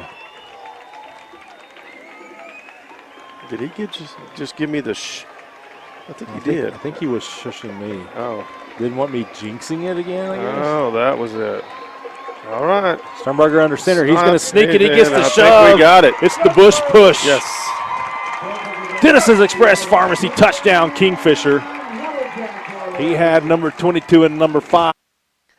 We're going to switch now to the Class B matchup between the Balco Forgan Bulls and the Turpin Cardinals. We also have some halftime score updates for you for the rest of our games. The Veneta Hornets versus the Rejoice Christian Eagles. The 6-0 Rejoice Christian Eagles are up 34-14 at halftime. The other Skordle game of the week, the Ringwood Red Devils versus the OBA Trojans. The ranked 1 Trojans are up 36-8 at that halftime score. Going down to 2A, the ranked 1 Washington Warriors are up 28-0 against the Lindsay Leopards. The Cashin Wildcats at the CHA Crusaders are in a close matchup, with that score being 12-14 at half, with the CHA Crusaders leading. The Crescent Tigers versus the Hinton Comets. That game is 14-7 at half, with the Crescent Tigers ranked 7 in Class A leading.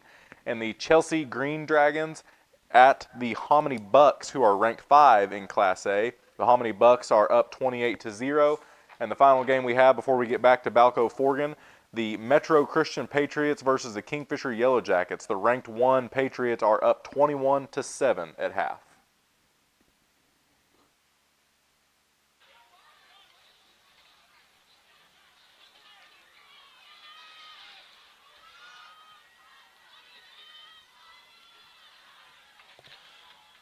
So 11 ticks left to go on the clock. Conkle going to throw it to McGowan. McGowan. Clock's going to stop with 4 seconds left to go. Going to have to get to the line of... So they're going to spike it with 1.1 left to go.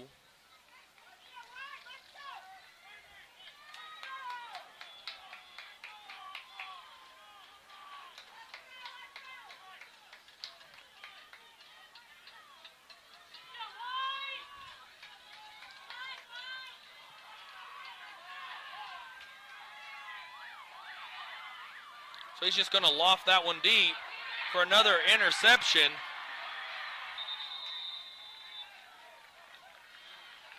So we're going to go to a commercial break, and we'll be back live here to start the second half here in Turpin, Oklahoma on Skordle TV. Back. Mom and Dad, this is for you. Right now, make the switch to Pioneer's unlimited data plans. Don't let data overages and high cell phone bills be something you stress about this school year. We have a plan for everyone. Let Pioneer handle your worries by stopping at a local office today to learn how you can save. Visit gopioneer.com for details. Some restrictions may apply.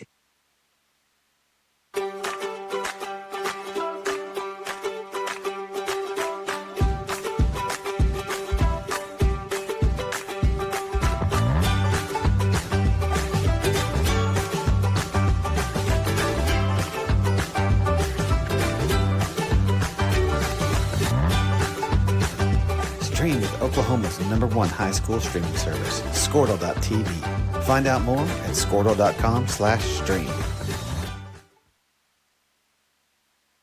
At Maples Nixon Diesel Horse, we've helped a lot of people, and our goal was to treat each and every person like a friend. And as a friend, we've got your back, always. We understand what you're going through. Being lawyers is what we do, but it's not all that we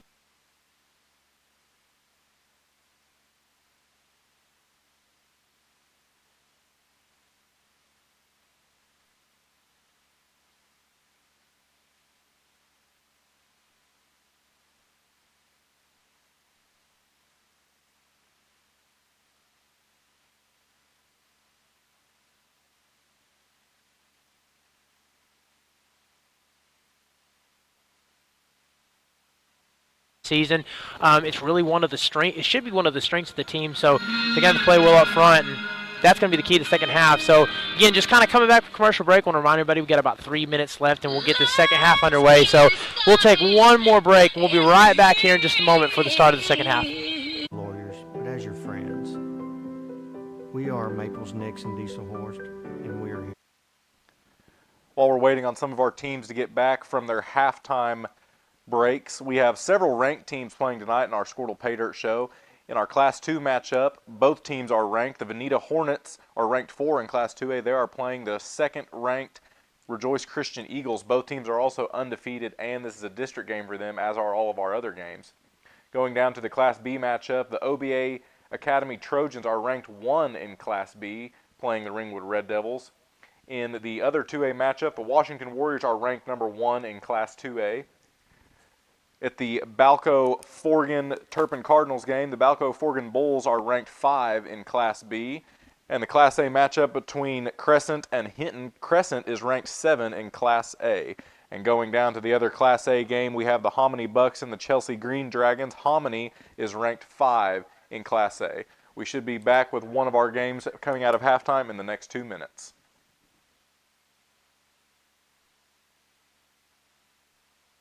For a free quote today. Allegiant Marketing Group produces inbound lead generation for our clients through integrated traditional and digital campaigns. We continuously develop new strategies, tactics, and productive efficiencies so you can reach your target market and get a measurable return on investment. This fast-paced world demands for your products and services to be presented at the moment your buyers need them. Targeted and innovative marketing creates your success. Call AMG today, your marketing partner.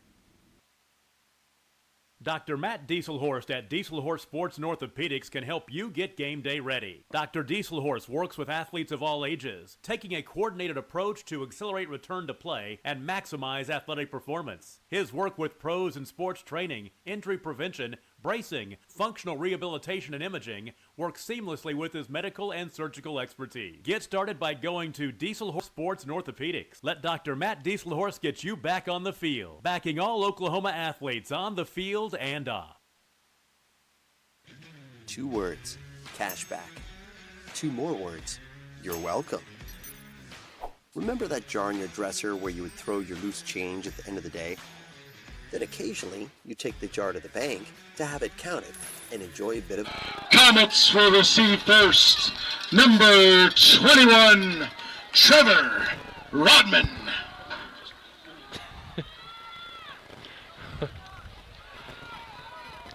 All right, so Trevor Rodman will be back to receive the kick here. Start the second half underway. It's been a great game so far. As we'll see here, the keys to the second half, got to clean up the penalties. 60 yards and penalties in the first half. Execute, want the offensive line. Again, as we talked about right before the break, offensive line has got to play big here in the second half. It's so far, it seems like the battle's gone in the way of the Tigers. Their defensive line has played really good, especially in the interior. So execution, playing better up front, and eliminating penalties will be a key here to getting back in this one in the second half. As Trevor Rodman bounces out to the outside, he'll be down at the 32-yard line. Good return there to start the game. Return on the play to the 33-yard line where the Comets will take over. First down, 10 yards to gain. All right, so it'd be interesting to see here what they do on first down is, again, you know, one of their things they love to do. Of course, they love that halfback dive, but their quarterback lead, that lead draw play, the QB keeper is something they've gone to a lot. As you see Jake Wright alongside Levi Taylor out there. It'd be interesting to see what they do here on first down is, again, offensive line needs to play big. They've got them stacked here along the line of scrimmage, so that'll bring the safeties down. They'll load up the box. And it's a numbers game at this point. As he tries to bounce outside, tell you what, it looked like he got a either face mask or a bit of that collar as he drags him down. Surprised there was no penalty. Number 5, Jake Wright. As you see on that tackle there, the helmet kind of comes first to the ground. Surprised there was no penalty there. Again, I got a better view on it than I do up here, but sounds like some of the fans saw it too. It's a gain of 2. As again, he tries to bounce outside. Jake Wright, shotgun set alongside. They got him still stacked up against the line of scrimmage. This time that QB lead as he bounces outside. This time powers forward. It looks like he's going to have enough for the first, but we got a flag on the play. 2 flags on the play. Number 1, quarterback Levi Taylor. So this may be 2 separate penalties here. On the field. As we had one come at the end of the play and then the second flag after the play. So we'll see if we get the call here. It could be 2 separate penalties.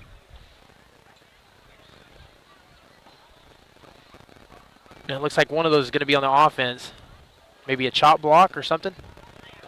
And it's holding. Okay, a holding penalty. Holding, Comets, 10-yard penalty. Still second down. And again, you know, we talked about that just at the end, or just the start of the second half. Penalties was going to be important, as that's about 70, I believe 70, 75 yards in total penalties. This is something they've got to do to get back in the game. They've got to avoid these penalties. And it seemed like it's all been in the direction of the Comets so far, as the Tigers have played a relatively clean game. I think only 1 penalty in the first half. So, you know, it's hard to win when you're facing the defense and you're giving up yardage on penalties too. So second down and 15. Pistol formation as he's going to pull it. Lets it fly this time, intended for Braden Strong, who almost makes the completion there. Number 2 closes in. For number 10, Braden Strong is incomplete. And that brings up third down. That was a well-thrown ball by Levi Taylor, and Braden Strong had a chance, just kind of lost it and tried to save it with his knees. Good effort there, just not quite enough to garner the completion.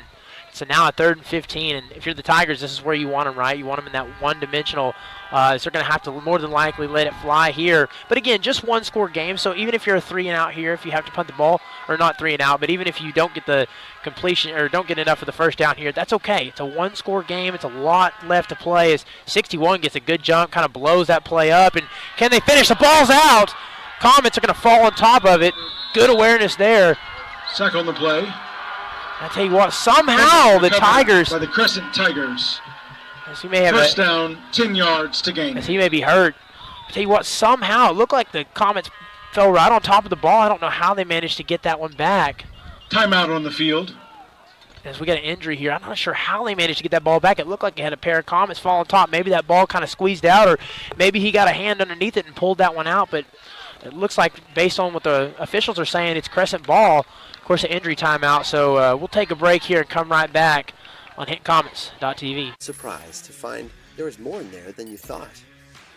That's Square One Banking, the account with a virtual money jar, and it's offered exclusively by Legacy Bank.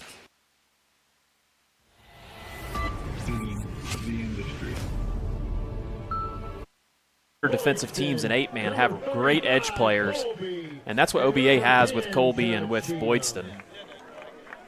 1 yard gain on the play. Second down and 9, just underway here in the third quarter. You know, I'd like to see Ringwood, those last 2 drives, they did a good job of getting to the edge and running the ball. I'd like to see them continue to do that. Give it off this time, and a little bit of running room out across the 10-yard line for Gonzalez. For Alex Gonzalez, just his 3rd carry of the night. Making the stop for the Trojans, number 7. Get him to the 11-yard line, picking up 5 as Boydston makes A second stop in a row.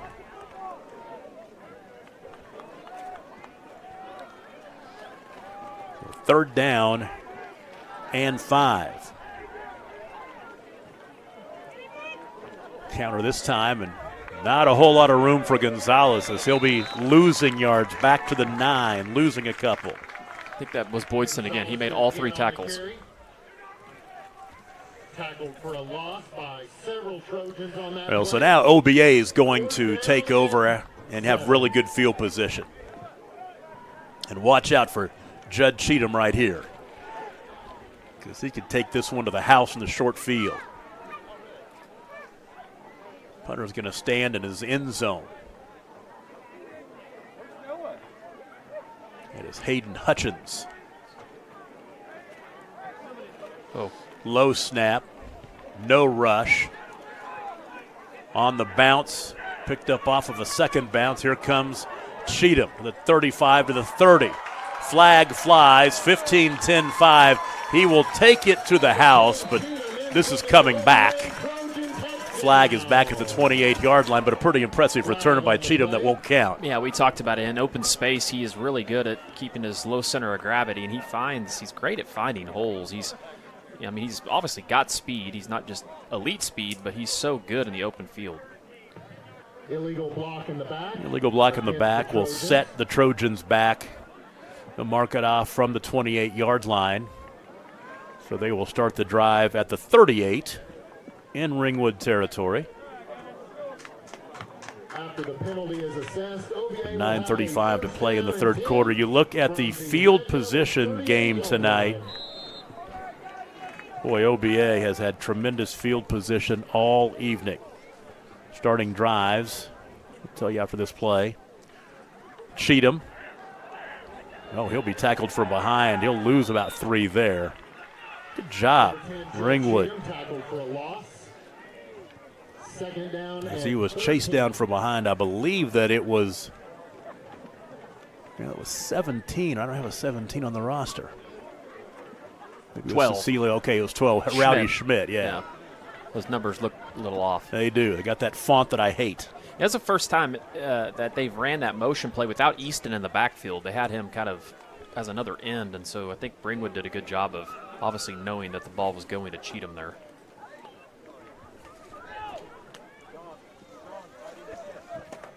Second and 12.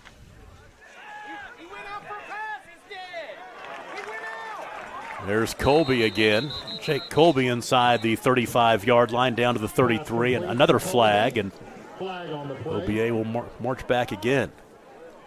And we're talking about uniforms. The font for Ringwood is tough, but we got David Kerr in the booth with us tonight. He's hanging out back behind us, the former head coach at Pond Creek Hunter.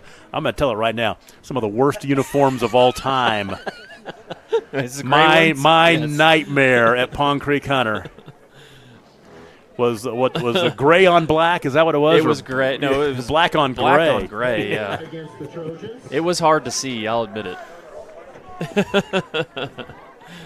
They didn't want anybody to know who was what number people were. We see it in basketball a lot more. Yeah, to be honest you do. with you, it was a mass struggle last year calling games, but. Hey, I'm telling you, I think we talked about this. I don't know if I talked about this with you, but we called McAllister and Del City, and McAllister had gold letters on white. It was so hard to Couldn't see, yeah. Oh, my gosh. Yes, I remember, I think when I'd be doing Game of the Weeks, back when Pond Creek Hunter had those uniforms, I would be begging Coach Kerr to wear something else.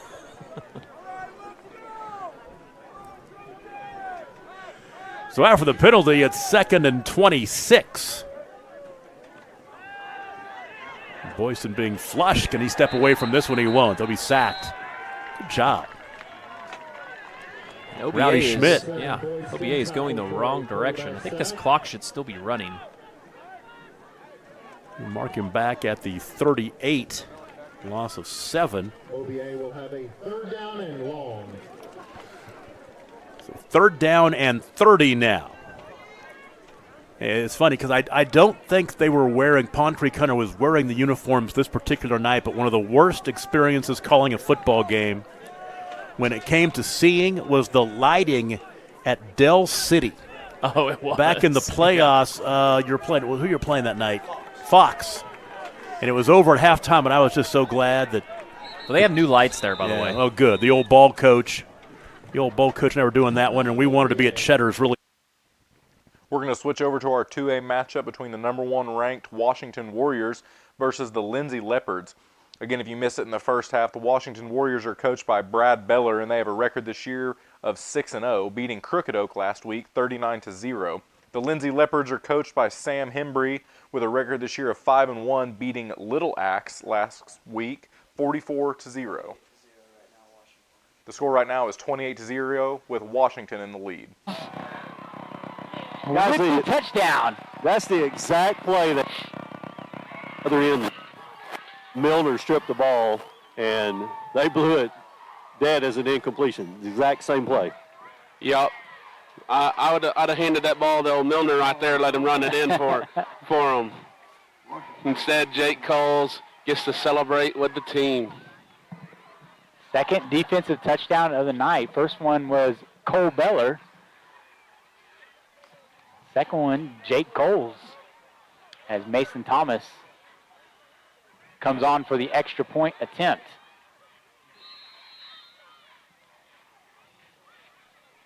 Snapped it down, kick is up, and it's good. With 7:20 to go in the third quarter, the Warriors lead 35-0. Oklahoma Career Tech's been serving up skills to doers just like you for over 15-yard penalty, and so the line of scrimmage goes to the 14-yard line. It's first down and 10 inside the red zone for Veneta. They'll go with a full diamond backfield. Glasscock, better hurry. Busted play, running right. Now throws. Near side has a receiver at the 10. He's to the 5 and out of bounds. Carter Fee with his first touch offensively of the night. And I'm telling you, Glasscock was just about to be buried. Yeah, you're getting all kinds of penetration continuously. Rejoice Christian is always shooting some of the gaps. Glasscock having a tough time, doing a good job getting rid of the football. Coming up, I can see Veneta running another one of those big screen plays on all this pressure. Second down and 2. They officially spot it at the 8-yard line. One back set. Fake the handoff. Throw it out left. Ball incomplete. Off the fingertips that time of Tyler Floyd. And if Floyd had expected that throw, he might have been able to walk in. I think Floyd looked toward the end zone before he caught the football because he was wide open, was delivered right there, just to the right side of the waist by Glasscock. I thought he looked like he was surprised the throw was coming his way. 10:06 to play, third quarter. 4-down territory for Veneta, down 34-14, but they're driving the opening possession of the second half. They're at the 8. Glasscock stands tall, throws a slant over the middle, and it's knocked away at the goal line, incomplete. Bryce Rivard, great play on the slant. Going to Tucker Winfrey, slant towards the goal post. Great defense by Rivard. 4th down and 2 at the 8-yard line. I'm a little surprised they've tried to throw on both second and third downs now, the way they've had success with Ransom Williams on the ground. Well, they're getting that success because they're mixing it up. Glasscock's under duress every time. Rejoice Christian with that great speed all over the football field, offense and defense. You got to run that football to slow that rush down. Single setback on 4th down and 2 at the 8. They fake the handoff, throw a slant. It's through Winfrey's hands, incomplete. Josh Hendricks got a hand on that ball to deflect that pass. So Veneta turns it over on downs. That was a 10-play drive that went 72 yards. They needed 80 for the touchdown that would have certainly pulled them back into within striking distance. And Mr. Todd Miller, I like your offensive coordinator skills there. They ran the football, got deep, and then they passed, and they were stopped. 9:58 to play here in the third quarter. Still a 34-14 Rejoice lead. And it looks like it's going to be Cale Marley the rest of the way as Marley runs for about 1.5 yards close to the 10. Second down upcoming. So what you were telling me earlier, you run the ball. If it's working, just stay with it instead of go to the pass. You almost wonder if Chance Wilson maybe had a concussion. I mean, he was kind of wobbly as he walked off the field, and we have not seen him return. But Marley in his place has rushed for 3 touchdowns. Second down and 8 at the 10-yard line. Back to throw Marley from the 2. Feels the pressure. Sophomore rolling left. Now reverses his field to the 2-yard line, and he's sacked. Oh, what an open field tackle. Just had his legs taken out from underneath him. Sawyer Richardson, great job, because we're watching Marley back and forth. That was a nice move by Marley. He's back on the left hash, dodges the defender, runs straight to the right side. Great foot movement, but Sawyer Richardson, like you said. We're going to transition now to the Class A matchup between Lynn Shackelford and the Cashion Wildcats versus the Christian Heritage Crusaders and head coach Joel Franks. The score to that game right now is 14-12 with CHA in the lead. Just stayed on his side. Yep. Looked for a couple of lanes and got a few extra yards. Yeah, at first I thought he was going to try to cut back in the middle. I was like, just go. And that's what he did. He kind of put his head down, made a guy miss. And you're sitting there on the 35-yard line, 36-yard line with a good field position for the Cashion Wildcats coming out of halftime.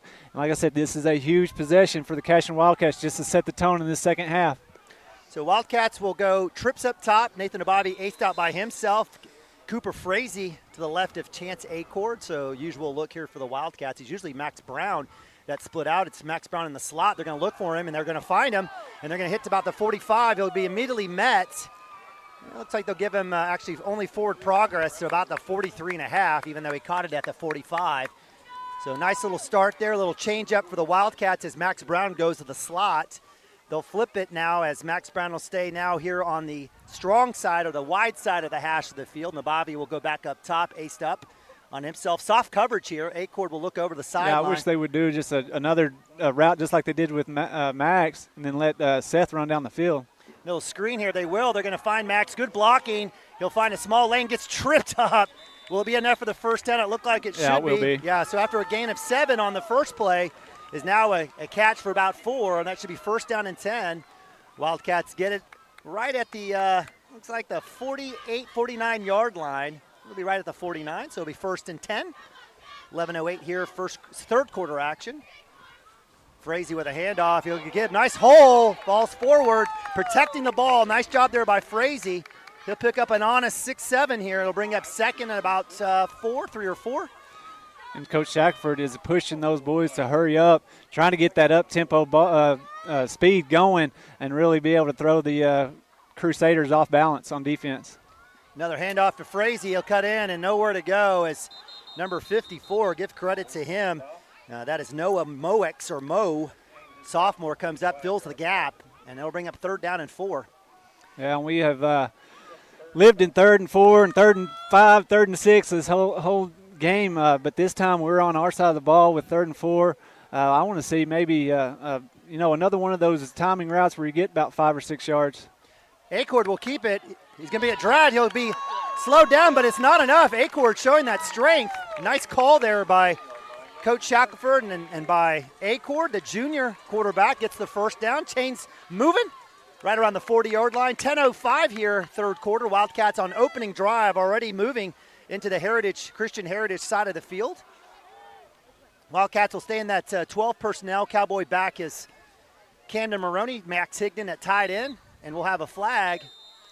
And we have this, and we're going to have a sideline warning. Well, Coach Robertson was 25, 30 yards behind the line of scrimmage, and he was maybe a one step on the field, and they called a sideline warning on him. Wow. Wow. So that's like automatic, breathing air, sideline warning on the Wildcats. Snap, handoff to Frazee. He's going to cut back under, nowhere to go. He'll move forward, using his legs. He gets it across the line of scrimmage.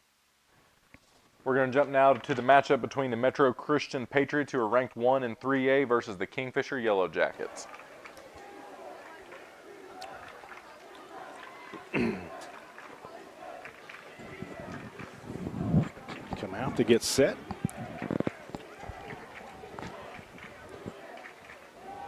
Start in the air. Getting that long throw across the field to Bauman.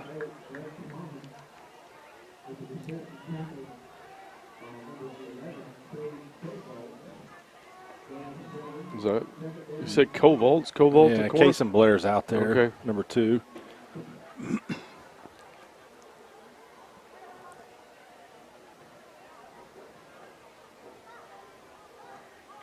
Have a handoff. And right up the middle, untouched thus far. Sternberger can't make the tackle. And the momentum that Kingfisher had is gone. But I think that's what the call was. I was watching the play. I didn't see it after he released the ball. Hey, I got a clarification on the jump rule, on the hurdle rule. What's that? If the defender leaves at least one of his feet, it's not a hurdle. But in that case, he still had – defender was literally sitting there waiting for him, and he tried to jump over and putting his knee in the defender. So the rule is there. It is possible to hurdle, but I think it was so still the defender has to have both feet off the ground too? Yeah. Acord will keep it. He'll fall forward. Nice job there on the keep. Excellent decision by Acord on the read as the defensive end coming crashing down to get Cooper Frazee. Picks up a solid 4 or 5 yards. 5 yards, 2nd and 5, 8:48. Already a 3.5-minute drive here for the Wildcats. Opening drive, 3rd quarter. Now from the 20. Tight end set. Frazee will keep it. He's going to get to the outside. Will cut up, fall forward. He'll get a couple. Yeah, and the Cashion Wildcats are just trying to run the ball right at the teeth of the defense. And when you get down here, you everything kind of gets compacted. Shackelford's just saying, let's try to run the ball, get a first down here. Acord will keep it. He'll take it out. He'll stick his nose in there, carrying forward, and that'll should be enough for the first down. Chance Acord. We've talked about his arm. He's doing it with his legs today. Yeah, no doubt, and he's doing a good job of running up in there, finding this crease. There's not much room up there, but he's finding the little bit there is, putting his head down and really driving his feet for a good yardage. So Wildcats will keep one tight end, Camden Maroney, in there. They'll flex out Max Brown by himself. He's got number 21 matched up against him. That is the senior Isaiah Wences. In motion is Seth Gilbert to the right. Handoff to Cooper Frazee. Slips a little bit. Looks like he'll pick up maybe one as he kind of.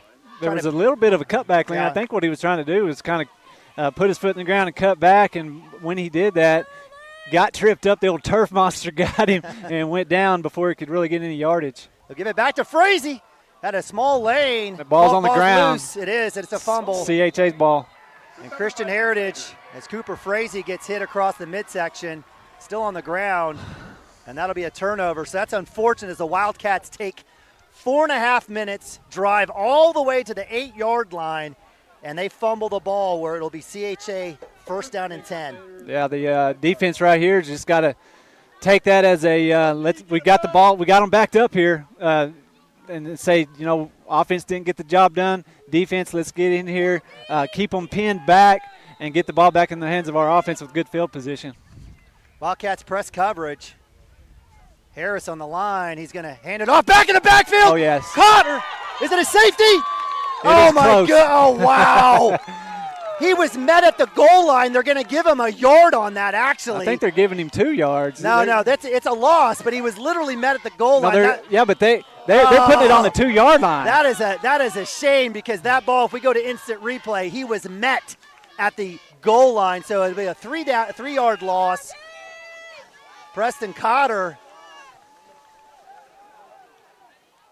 Or was that Jackson Vandruff? I can't remember. That was Vandruff. Jumped a little bit, but he didn't go over the line. So Wildcat showing blitz here. Maroney dancing around like Rocky Balboa. He's on the blitz, on the press. Yes, sir. Picked it through. Back in the end zone. It's a throw. Touchdown. Interception. With the interception. Touchdown, Wildcats. Oh, my God. And they're going to call excessive celebration right here. But, hey, that was unbelievable right there. So what happened in that play, the quarterback fumbles the ball, or the quarterback fumbles the ball.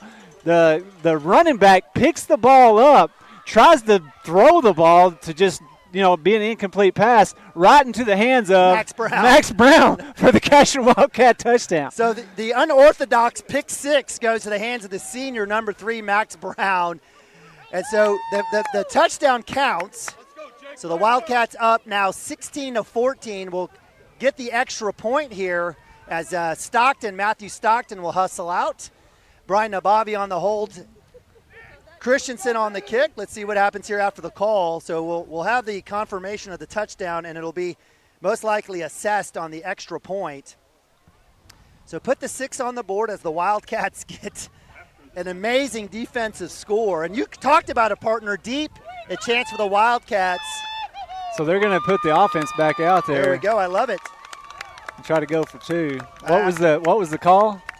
What was everybody? I'm unsportsmanlike conduct, yeah, against the Wildcats. So that'll be assessed on the extra point. Their own 45. Veneta on the march again, down 2 scores with 4 to play in the third. Glasscock on a slant over the middle, and it's through the hands of Prince, incomplete. Right at the first down marker of the Eagle 45. Wow, Zach Prince, just a straight slant, quick man-to-man coverage out there on the right side. Perfect pass by the quarterback. That's got to be caught. Zach Prince has 18 catches and a touchdown this season, 338 yards. Already he has eclipsed his output last year at 323 yards in Veneta's season that ended with a 7-5 record. But they endured a lot of adversity in advancing to the first round of the 3A playoffs. They dropped out of classification. Handoff. That's Ransom Williams behind right guard, and he's into Rejoice territory at the 47-yard line. Give him 8, so it's 3rd down and short. And what we're seeing since really the second period on, Scott, a much better job by the Veneta offense on 1st and 2nd down.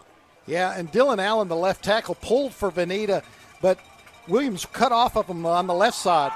Ball is out, and Veneta has fallen on it. Williams fell on the fumble on the handoff from Glasscock. Those two never were quite in sync. And now, instead of either having a 1st down or 4th down at short, you're faced at 4th and 5 back at the midfield strike. Looks like Coach Williams is going to be in punt formation, got one guy deep. Glasscock is the punter, so they could show possible fake and then quick kick it away, although that doesn't look like that's going to be the case. Matt Williams, 19-8 in his 3rd season at Veneta. And that's exactly what they're going to do. Glasscock rolling left has all day long. They're going to go for it from midfield. Glasscock reverses his fielding. Now throws out left. Ball is incomplete. It was in the hands of Ogden. It was knocked away that time on a terrific defensive play. And was that Josh Hendricks. It was Josh Hendricks again that made the play. Josh Hendricks pulled the receiver's legs down to keep him from catching the ball. But I tell you, Glasscock had Tucker Winfrey, the secondary receiver. We're going to jump over to the 3A matchup between the Metro Christian Patriots, who are ranked 1 in 3A, versus the Kingfisher Yellow Jackets. Keeps driving his legs, gets close to that 1st down marker. He is in that Kingfisher electric red zone. I think it's going to be 3rd down and short.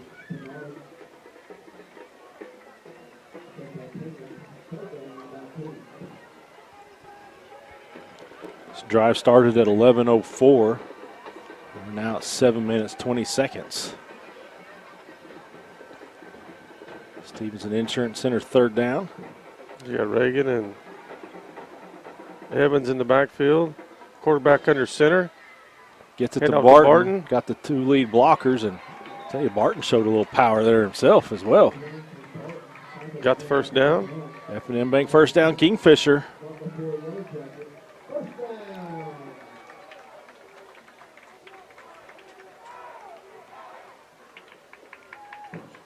Ball's at the 17-yard line of the Patriots.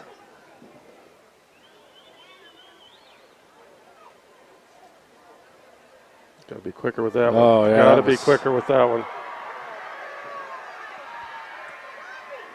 Interception.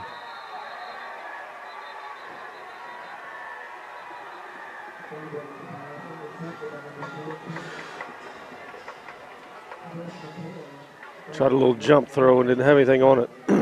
Seth McCoy read that and was able to run right in front of it. So Jackets threaten but are turned away. Now there's a penalty flag over there. Probably sideline warning. Some of the Patriots wanted a flag on the tackle, I think. And I don't know if the tackle necessarily warranted one.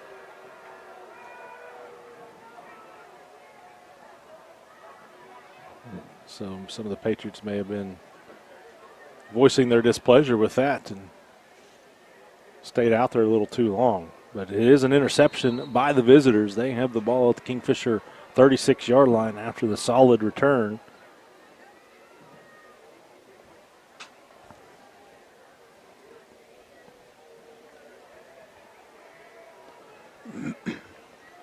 .640 to go in the third.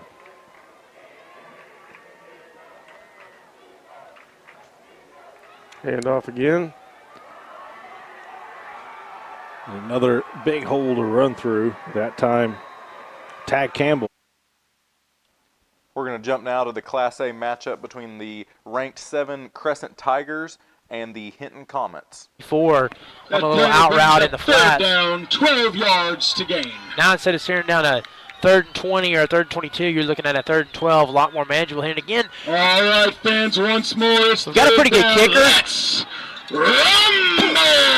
Trailing by 6, but so far on 4th down, it's been no field goal attempts. It's been all offense. So lets it fly here, intended for number 2, and Braden Strong gets an arm out there and bats that one down. Intended for number 2, Isaiah Lovett. And, you know, offensively, got to give props to the Comets. 4th down, Tigers. Red zone defense has been really good for the last 2 quarters. That's one area they've gotten. You know, the Tigers have done a good job of getting down the field, but the Comets are kind of bend, don't break right now. They get down here inside the 20, and that's really where they stand up and play their best ball. And, you know, a lot of times that's all you need, especially, you know, here in Class A football where you're not kicking field goal after field goal, and you know, every touchdowns are what matters in this game. So they're going to let the 3rd quarter go ahead and run out. Timeout on the field. Oh, no, they're taking a timeout with 4 seconds left in the Crescent 3rd. Tigers, that's their 2nd of the half. Okay, so I tell you what, that's interesting too. Here, as the Crusaders got the ball at midfield, they're going to go ahead and hand it off. Nowhere to go. Number 9. Oh. And so that on the carry was Christian Mills, the senior. And I guess they'll give him 1. I don't even think he got that. Yeah, I was going to say, if he got anything, it was only 1 because you had those big boys, Tommy Branson, Cotter, and Vandriff all right there for the stop. So big opportunity for a big stop here for the Wildcats. This is definitely 4-down territory. I don't think the field goal unit's going to be coming out for CHA. So 2nd and goal from the 8. Running clock, 4:34 here, 3rd quarter. Double back set here for the Christian Heritage Crusaders. Blitz is on. Maroney coming off the backside, off the edge. Number 4, the carrier, somehow gets yardage, and he'll get the touchdown. Jeez. Yeah, that time just got over there on the edge. Was patient enough to find something, a seam over there, even though we had Cashion Wildcats all over the place. Put his foot down and was able to sneak in the end zone for the Crusaders. That time they ran away from the blitz on the Maroney side and were able to get the numbers that they needed. Extra point pending here. Christian Heritage with the lead now, 20-18. Extra point will make it a field goal game. Tackle on the play by number 21, Trevor Rodman. Job by Rodman there. Is not nearly enough. Fans were wanting a holding call there, but it's a turnover on downs anyway. It's short of the line to gain, and that means it's a Comet first down. All right, so again, Comets looking for their first lead of the game, trailing by 6. Now's the time as we're going to start the 4th quarter here in just a minute. We'll be right back in just a moment. And that is the final play of the TV. Skordle.tv. Find out more. We're going to go now to the District 2A3 matchup between the ranked 1 Washington Warriors and Coach Brad Beller versus the 2A Lindsay Leopards, coached by Sam Hembry. It's been super electric every time he's able to touch the football there, Stuart. You know, Trey, this is the jet sweep used to be a big part of our offense, and that's the first time we've seen that jet sweep in a long time. Yeah, it's for sure tonight. And, they showed why we used to run it all the time. Maybe just trying to find that right person to run it. Yeah, as you know, defenses, you know, they have obviously morphed every year and different things, and you go to clinics and you figure out how to stop one thing, and then you leave it in your back pocket for different times. And you know, the Jet was able to just do so many things for the offense. You know, one, you know, you got guys like Brady Colbeth, you know. We're going to jump over to one of our Skordle Game of the Weeks, the Ringwood Red Devils and Coach Eric Bradley versus the OBA Trojans, who are ranked 1 in Class B, and head coach Chris Kayat. 4, they'll go for it. Oh, and they just got 5 the easy way right there. Offsides against OBA. Really good games going on in Class A. Crescent leads Hinton 20-14. Well, that's a game we thought would be good. Most of us picked Crescent in that one on the Pick'em show, but we thought Hinton would hang in there. Cashin leads Christian Heritage 18-14. Be a big win for Cashin. Yeah. Either one of those teams would be a big win. So right at the 50-yard line now. They get a first down out of it. 4th and 4 turns into 1st and 10. Rowdy Schmidt option to the far side. And he keeps, and he is taken down by Bodie Boydston. That's one quarterback meeting another one. Tackle for loss made by number 7. Loss of 3 back to the 47.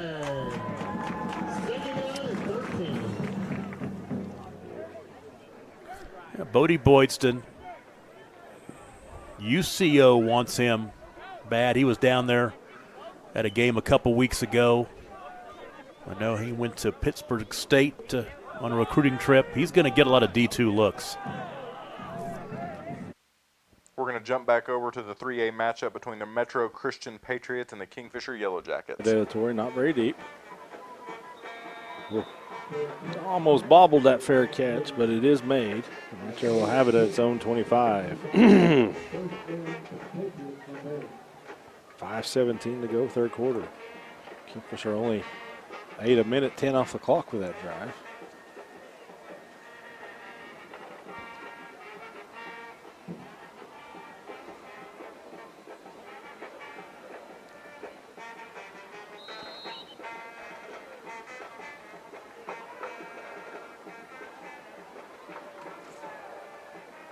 Sticking with the same formation. Yeah, Metro had 10, needed 11. They get him out there. 7 on the play clock. This time he's going to pass a double move. Got him in stride. And missed tackle means touchdown. 4 plays, 3 touchdowns.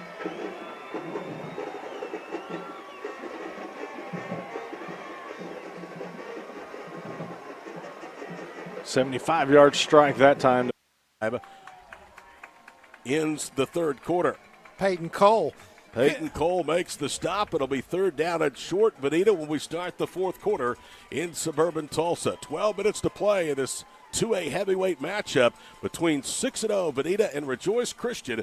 48-21 our score. Back in a moment on Skordle. Wouldn't mind. I would love to see it even more often. They give it Rodman again. This time they go the other way, but Crescent's all over that one. I think the front 7 sniffed that play out. No gain on the carry. Number 1, quarterback Levi Taylor. I like that play design. That's Tackle good. made by number 24, Eli Portwood. And you like that play. Second down. It's a good design. It's just sometimes the defense sniffs the play out, and the front 7 was all over that one. There's really no room to run for Taylor on that one. Again, 10:49, second down and 10.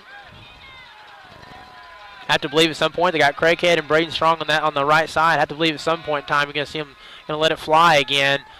As this time they does, gets on Clifton Craighead. He's going to make a man miss. Powers forward there. Gain of 15. Blades run for a first down. 22, Clifton Craighead.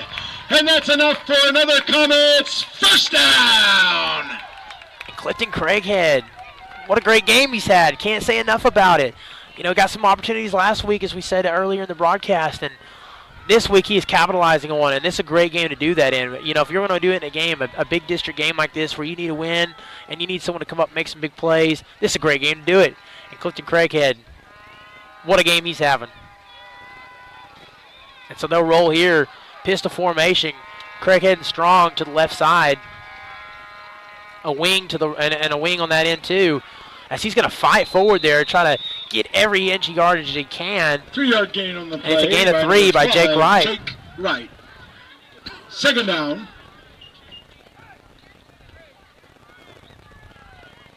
And again, like as we said, any yardage that's up the middle in that interior is just, it's going to be hard fought for. You can see him kind of stomping. You can see a little bit of emotion there at the end of the play. It's been that way. If you're taking that ball up the middle, you're taking that or up the A gap, B gap, whatever it may be, you're going to have to fight hard for every single yard. These boys hit hard, but you can really still see it starting to wear on them. This has been the most success that the Comets have had offensively, and maybe a game of attrition here. Maybe starting to wear down on them a little bit here. Is Jake Wright?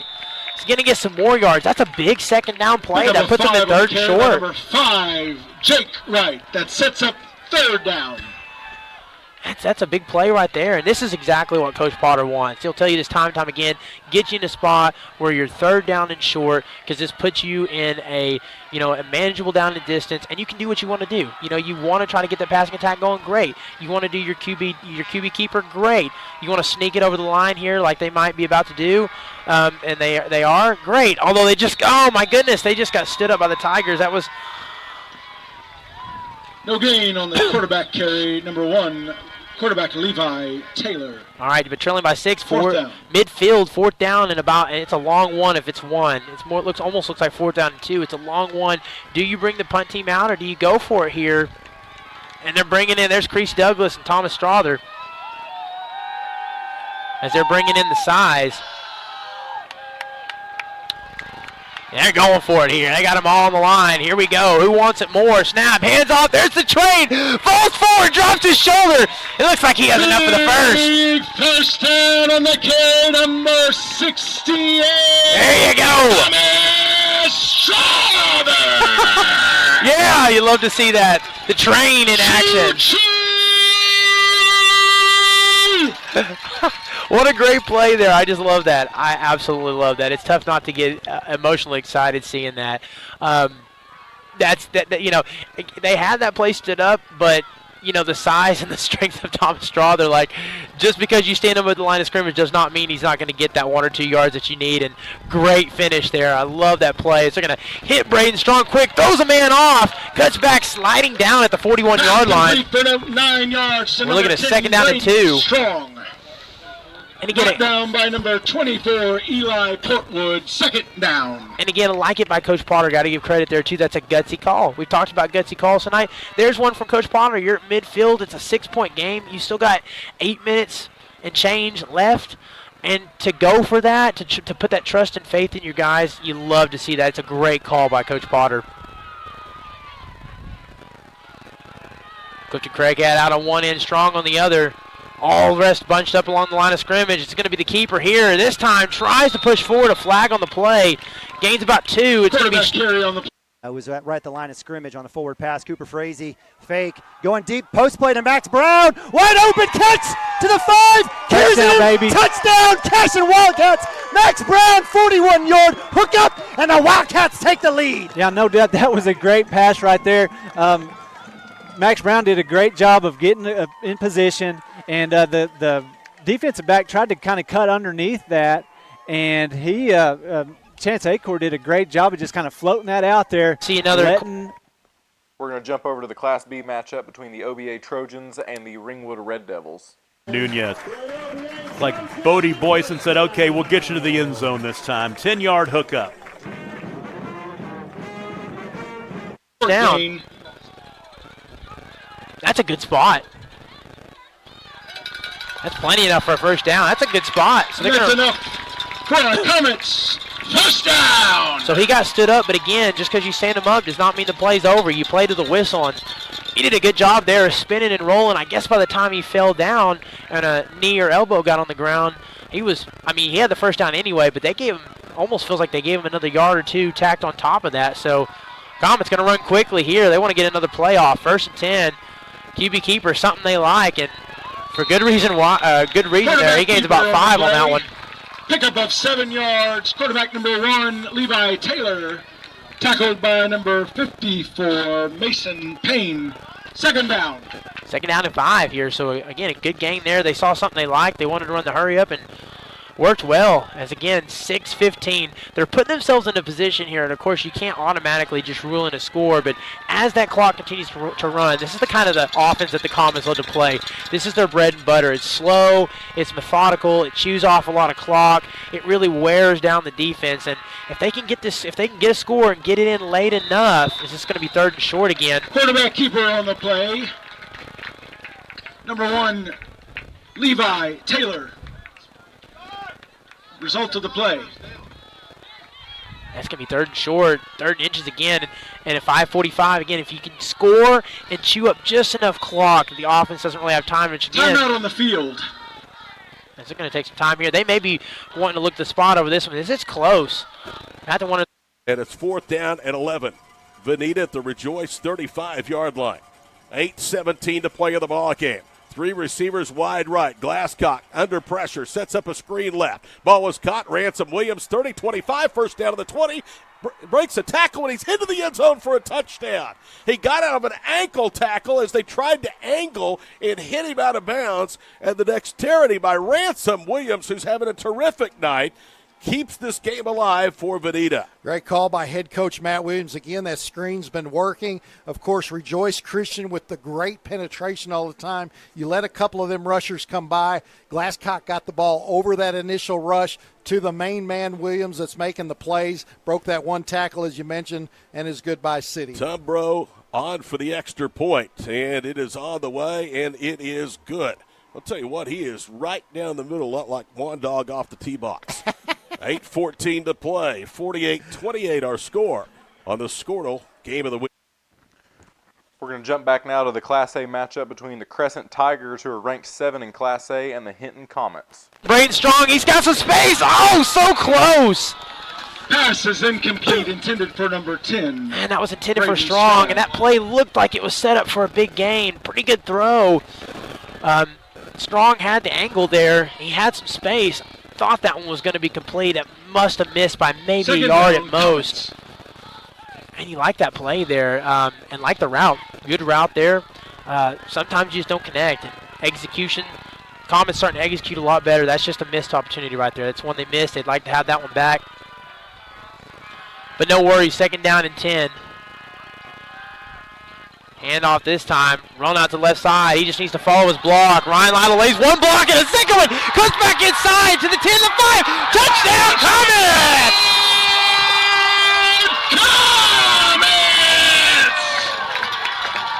Run by number 21, Trevor Rodman.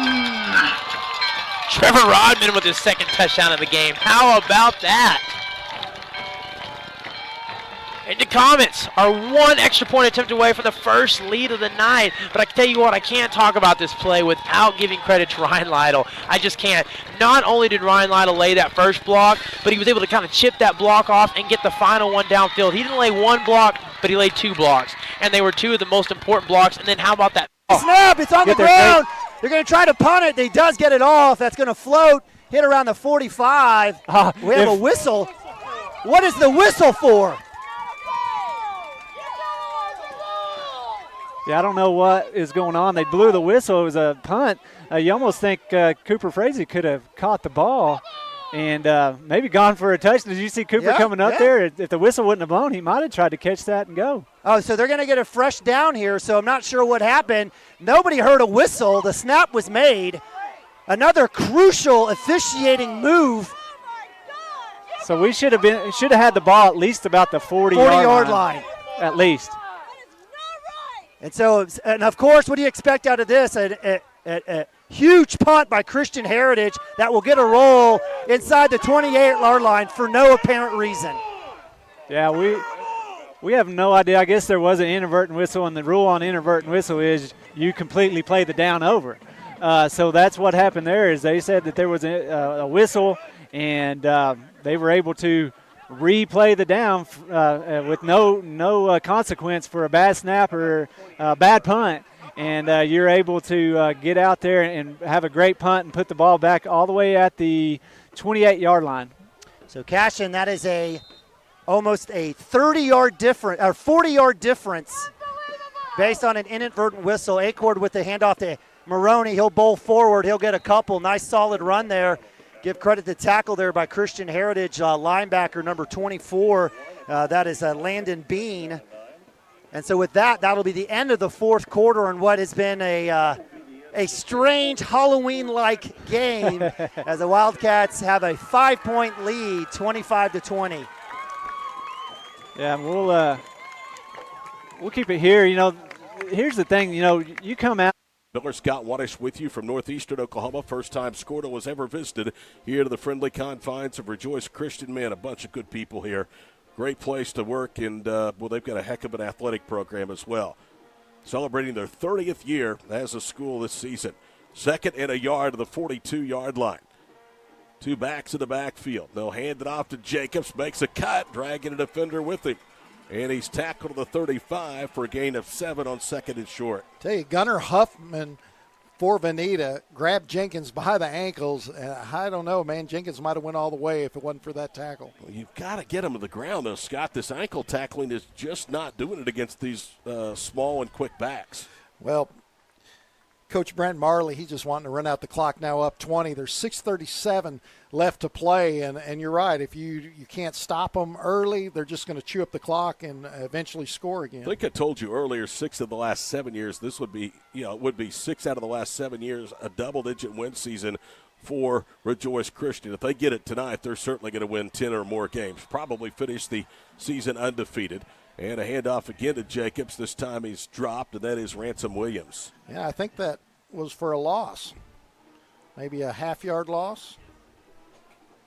So 2nd down and about 10 and a half. Ball between the 35 and 36-yard line. At this juncture, Rejoice Christian will not worry about a half-yard loss. They would have worked the clock. Trip 5's to play in the ball game. Told you Brenton Marley, who also doubles as the school's athletic director in his 6th season here in suburban Owasso with Rejoice Christian. He's won 57 of 70 games entering this one tonight. 2nd down and long from the 35.5-yard line. They motion a man to the far side on the jet sweep. They toss it now to Rivard, trying the left end, and there's not much doing as Veneta stays home and tackles him at the 33-yard line for a gain of about 2.5. It's 3rd down and about 7. Rejoice Christian going for the first down. The big goal here is just to wear this clock down. There's 28 seconds on the play clock. The Eagles are just going to wait to snap it like under 5. Each team with 3 timeouts. Are you surprised that Matt Williams hasn't used one yet? Well, he's got all 3, as you mentioned, but he didn't use the onside kick on that last touchdown, and that was your last hope. So you just want to get a stop. Scott. 3rd down and a long 7 on the 32-yard line. Snap coming back from T.J. Wilson. Option right, Marley. Runs up the back of one of his own blockers and is tackled to the 31, a gain of 1. And so it's going to bring up 4th down and 6. And they can snap this with about 4 minutes to play. That was Ransom Williams on the tackle. You talk about these two-way players. It's just such great football here tonight on both sides. You have Auschwitz for Rejoice Christian, both sides making plays. How about Ransom Williams, both sides for Veneta? 4th down and 6 at the 31. They spread the field. No backs for Marley. This is a quarterback draw if I've ever seen one coming. 4 receivers right, 1 left. Tell you, if Rejoice plays Washington again in the playoffs, I want to see that game. Washington knocked out the Eagles a year ago, and now a timeout as the play clock was winding down. That's charged to Rejoice. 4:05 to play. Rejoice in control, 48-28 over Veneta on the. Will Banks, another one of those freshmen as the Jackets get the F&M Bank first down on Sternberger's QB sneak.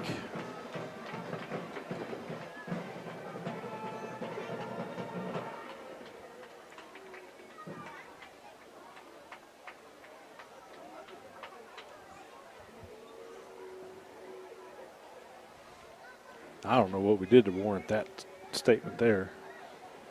I mean, some of the others, yeah, but that one, some of the others are well-deserved. Going deep again. I can't see. Nice job coming back to make the catch. Will Banks again. Will Banks again, the freshman with 2 catches on this drive. Ball was underthrown, so he stopped his route, came back for it. gets the F&M Bank first down. Jackets are in the Kingfisher Electric red zone.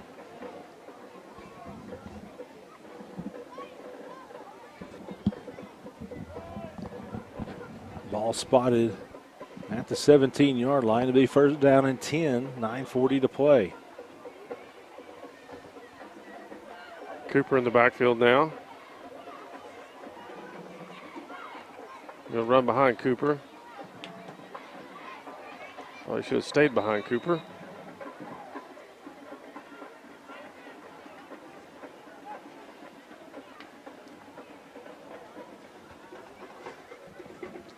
Might have got,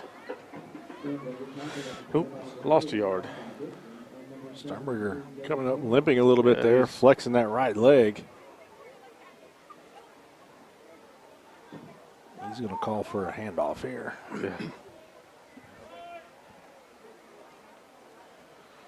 Or a quick pass. Yeah, don't do the boot. Oh, we're going to call option. He was faking. Nope. Taken down quickly. Might have got to the original line of scrimmage. Stevenson Insurance Center third down. 3rd and 10.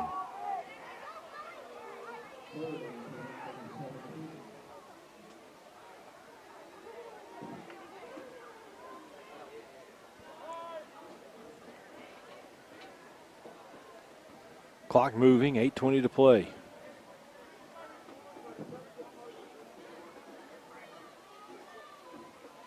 Fakes it. Sternberger's got some room to run. Lets it go. Right But into the hands of the linebacker. interception, number 2 of the half.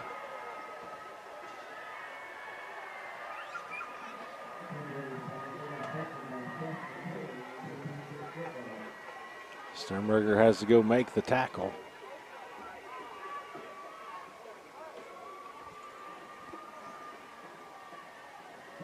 So it's the second time the Jackets have been able to drive deep in this half and have seen it turned away by an interception.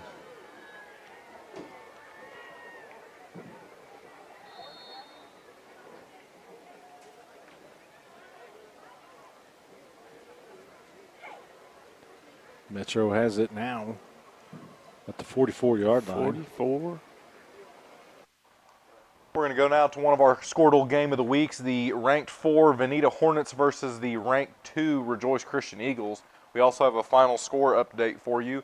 The Balco Forgan Bulls versus the Turpin Cardinals. The ranked 5 Bulls will lose to the Turpin Cardinals 60-12, with Turpin moving to 7-0 this season. That could just do it with 2:35 left to play. 2 seniors, 3 juniors up front. They've done what they've had to when they've needed it tonight. Rejoice is going to go to 7-0, and they will be in firm control of Class 2A District 8, although they still have a game against Pawhuska on the road. That's coming up in Week 10. The Huskies expected to be a challenger in this district and in Class 2A after moving up from Class A, where they've lost to Cash in the semifinals the last 2 seasons. First down and 10 to the 14-yard line. Handoff again to Jenkins. Sweeping right, cuts left inside the 10, and he is down there. He was tackled again by Ransom Williams. 1:45 in Canada play of the ball game, and apparently Matt Williams is going to concede this thing. Yeah, looking forward to next week. Both teams, great football teams. Yeah, I love the way Veneta never gave up, down 21-0 at one point. Had that long touchdown run by Williams, 75 yards before halftime, and came out, made it a close game. Rejoice Christian bounced back to put the game away. Second down and 5 at the 9-yard line. Well, what great clock management by Rejoice Christian. They'll snap it down around 5 or 4 seconds. Marley gets the snap with 2 seconds. Hands it off to Jenkins, straight ahead, bounces left, cuts right, touchdown. Rejoice Christian. Golly, he's a junior. That'll stop the clock.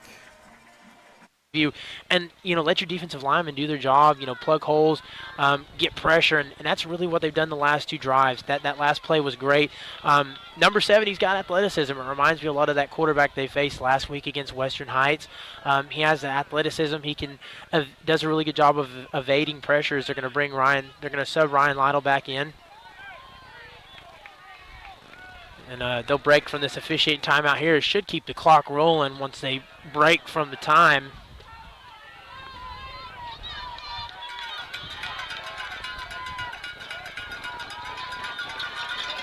So second down to 25. You can feel them rumbling. 25 yards to gain. Can they get a big stop as they look off to the sidelines for the play? Still talking some things over here. Still an officiating timeout. Not sure quite what they're clearing up. Something at the end of the play.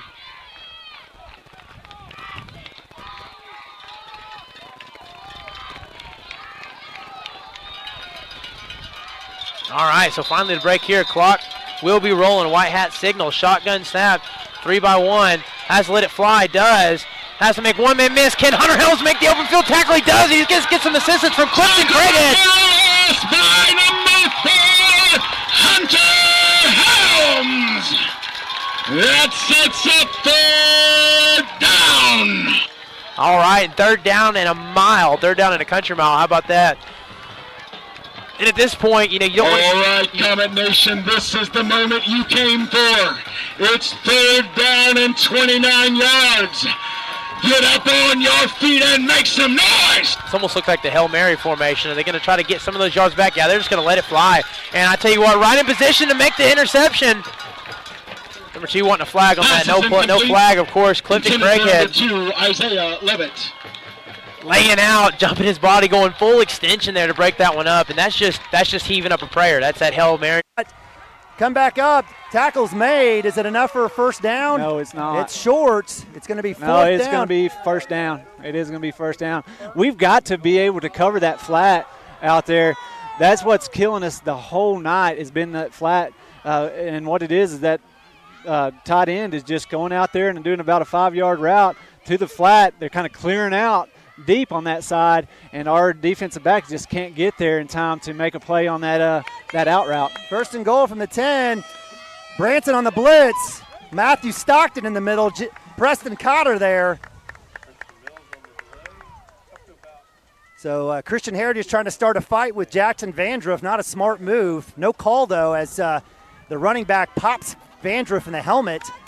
Yeah, and it was first and goal from the 10-yard line, so they have to score. They can't get a first down here. So second and 10, no gain on that first down run to I believe that was number 4, Kai Davis. Actually, number 8, I apologize, Nate Gines.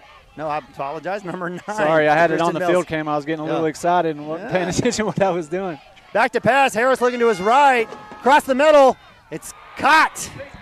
So 10-yard touchdown with 6:37. Gines with the catch. He's been a big man for them. Huge penalty setting that up. And Wildcats can't get the stop. So with that, Heritage takes the lead, 26-25. They're going to kick the extra point. Kind of shocked they don't go for 2 here. Well, they probably watched film on us, know we haven't kicked an extra point kicked a field goal all year long, and they're just going to probably try to get the 2-point lead. Kick is up. That's good. So with that, Christian Heritage, that's the best kick I've seen tonight. That was a good one there. I can see him making a 40-yarder after that one. So they do take the lead here, 27-25. So with 6:37 here in the fourth quarter, Wildcats down to the last couple of possessions. So give credit. Again, Christian Heritage started on their own 48. Again, we can go back to the flip series on the possessions and all the things that happened regarding everything down the road. We talked about the difference in the punt, changing field position by 40 yards. The Wildcats then have to punt instead of going for it on 4th and short. Christian Heritage gets it at the 48, and they go down, or the 42, and they go 58 yards in 3 minutes. I just wish I could get an explanation on that. I didn't see it, and I'm going to say I'm a homer for Cashin, and I'm going to say what in the heck was that just phantom call? But I wish I could get an explanation from the official of why did you throw the flag after the ball had already hit the ground, rode through the back of the end zone, and threw it 30 yards away from where the play even was happening. Yeah, the back judge was right on there. It was coming right at him. He didn't. That's coming into his area. He was watching it the whole time. No call. He let it go. I didn't see anything Max did anyway. So with that, doesn't matter. Scoreboard's on. 27-25, Wildcats down 2. 6:37. Kicking off is number 16, J.D. Smith. Back deep is Gilbert and Brown. Big kick. Gilbert will let that one go into the end zone. And it'll be first down and 10 for the Wildcats from the 20. Yeah, the wind must be blowing a little bit more up right. There well, must be a little jet stream going because well, you saw Christensen. It's above the flagpole. Yeah, the flagpole is not very high over there. It's about 10 foot off the ground. But, Christensen kicked one into the end zone earlier, and that time that one carried on. And the kicker must get better as the game goes on, apparently. All right, so Wildcats, again, I see 2 possessions here left in their life. They still have 1 timeout. They'll kick it. They'll get it from the 20-yard line. Shaq will get the call in. And we'll have Gilbert Brown here on this side. Max Higdon in at tight end. Camden Roney now at running back. They'll split back out in motion. They'll pump. Wide open. Gilbert on the sideline. Catches down to the 40. Great ball. He had both Gilberts open. In fact, if he hits Kai Gilbert, it's a touchdown. But we'll take it. Big-time play as they sold out to stop the screen to Maroney. And the Wildcats are dealing here inside Christian Heritage territory. 1st and 10. Moving fast. Hand off to Maroney. Actually, keeper by Acord. He'll put his head down, still on his feet, and he'll fall down right around the 30-yard line. A pickup of close to 10. And they are going fast here. They didn't even have time to set the chains there, and they let them go ahead and snap the ball and go. So unfortunate, Wildcats were going fast, and it was working. But we've got a lineman, I believe. No, I think that's Maroney's down, I think, with the cramp. Is that? Yes, it's Maroney. So unfortunate, Wildcats were going fast. Hey, right here. 2-play series there by the Comets defense. Right, 1:39 remaining. We need you again. It's 3rd down, 13 yards to gain. Don't save it for later. Make some noise. 3rd down and 13. Leading by 1, 1:39. Shotgun set. He's got to let this ball out. Pressure. Finds a man open in space, but he's short of the yardage marker. Just short of the sticks. Caught by number 1, Boston Cox. So 4th down and 1, 4th down in inches. That sets up 4th down, short. So I have to believe maybe they'll bring in some sort of like jumbo packages. They're going to take a timeout here. Timeout on the field. As this one's going to be short. It looks like it's about a half a yard short. So if you're the Tigers here, you're thinking, jumbo package, you're going to load them up. You're going to bring them. We're going to switch over to the Class 3 matchup between the Metro Christian Patriots, who are ranked 1 in Class 3A, versus the Kingfisher Yellow Jackets. We also have some more final score updates for you. In the matchup between the ranked number 4 Veneta Hornets and the ranked number 2 Rejoice Christian Eagles, Rejoice Christian will win that game 55-28, moving them to 7-0 on the season. We also have another score update of the Washington versus Lindsay Leopards. The Washington Warriors, who are ranked 1 in Class 2A, will beat the Lindsay Leopards 42-6, moving Washington to 7-0 this season. We also have a score update on the Chelsea Green Dragons versus the Hominy Bucks. Hominy ranked 5 in Class A. Hominy will beat the Green Dragons 36-0. And our final score update, we have the Ringwood Red Devils versus the OBA Trojans. The number 1 ranked Trojans will beat the Red Devils 56-14. Hey. So it might be a false start. Yeah, it's another false start for the offense. False start. Tigers. That's a 5-yard penalty. Still 2nd down. So again, that's a costly penalty right here. Every yard matters right now. I mean, every yard is extremely important.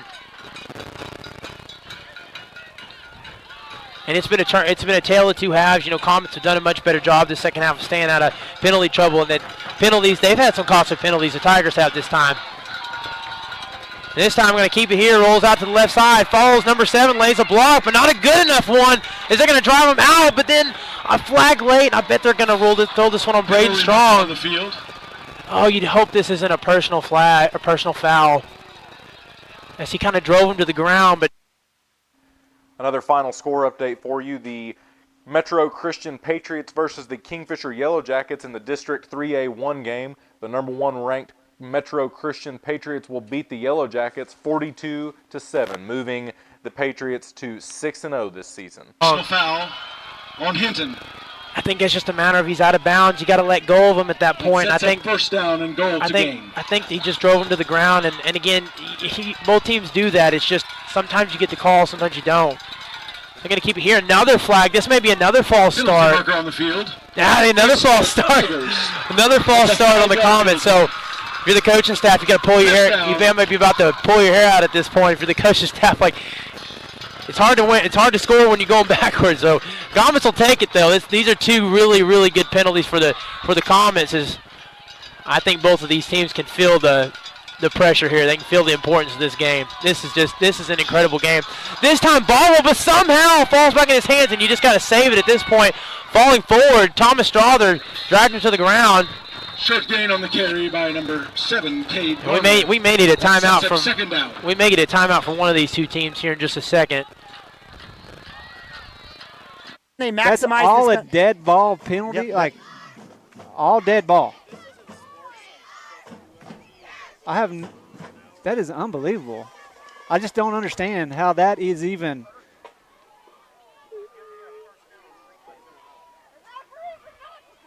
So the first down, so we were at first and 15. Was that first and 15? Is where we were at? It was I'm so confused on where the ball is. It was first and 10. Unbelievable. It was first and 10. We know that. And Okay, then we're lining up where to the sticks are. It shows well, no, first and 15. and then they marked off the 5. Well, from where the sticks are, that's 20 yards. And where the first down marker is right now, they haven't moved it. We're moved back 20 yards from that spot. And it was first and 10. If it's mark it off from where the ball was, it's 15, it should have been up there. It's 15 from that spot. Well, they've moved us back because that's on the 24-yard line. The ball has moved all the way. And there's been a few moments where I'm surprised they haven't done this. So snap, it's a bit high, laces down, kicks up, and it's good. The field goal is good by number 7, Cade Varner. Your score, Tigers 23, Comets 21.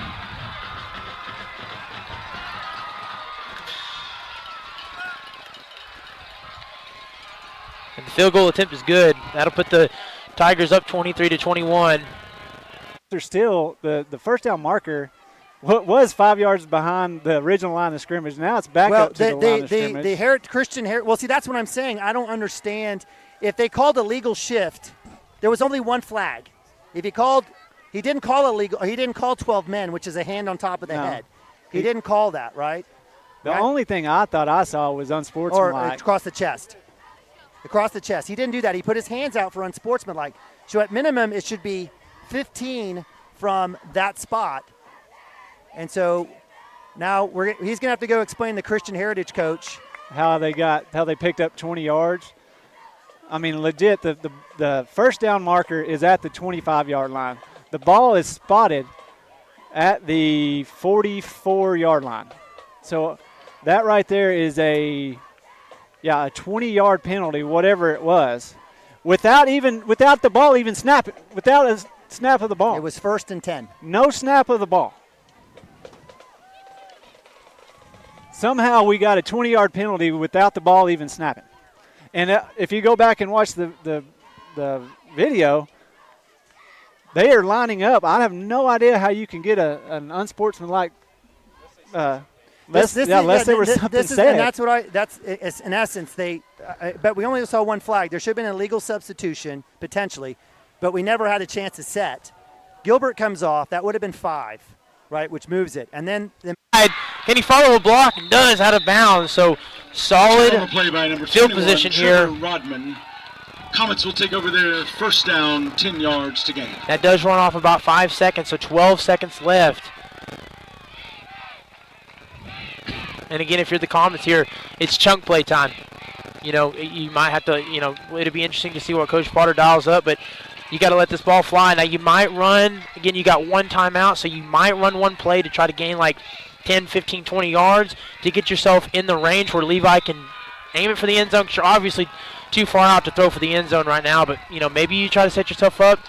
And he's going to roll out here again. Just take that short play and drop by Clifton Craighead. But that's exactly intended for number 22, Clifton Craighead. That's exactly what they were trying to do right there. That was a good play design, good draw, good decision by Coach Potter there. You want to just an out route, try to get 15 or 20 yards to get yourself in a spot where Levi Taylor can chunk it to the end zone.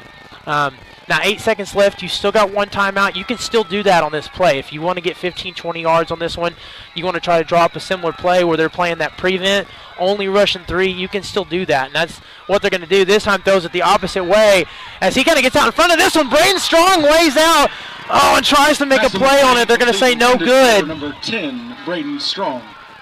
Third down. And again, in those kind of situations, you're not going to see, unless it is just absolutely blatant, you're not going to see a flag on a one-on-one situation like that. You got to make, the play because you're not going to get, even if there is a little bit of hold in these kind of situations, they're not going to. Officials generally don't want to be the one that decides games on the last play or two of the game. That's a tough play, though. Not to say that Braden didn't, should have made it. That's a really tough play, and he's had a great game. So one last play here, 2 seconds. If you're the defense, if you're the offense, you're going to chunk it. Either chunk it or find something short and maybe see if you can't get some downfield blocks. And that's what they're going to do. And that's the last play of the game. And pass is incomplete. That'll be the end of the game. 21. Tonight's final. Crescent. And, I would much rather dads come out here and officiate for free. I think we would get almost the exact same product. There's no football reason for it to be 3rd down and 50.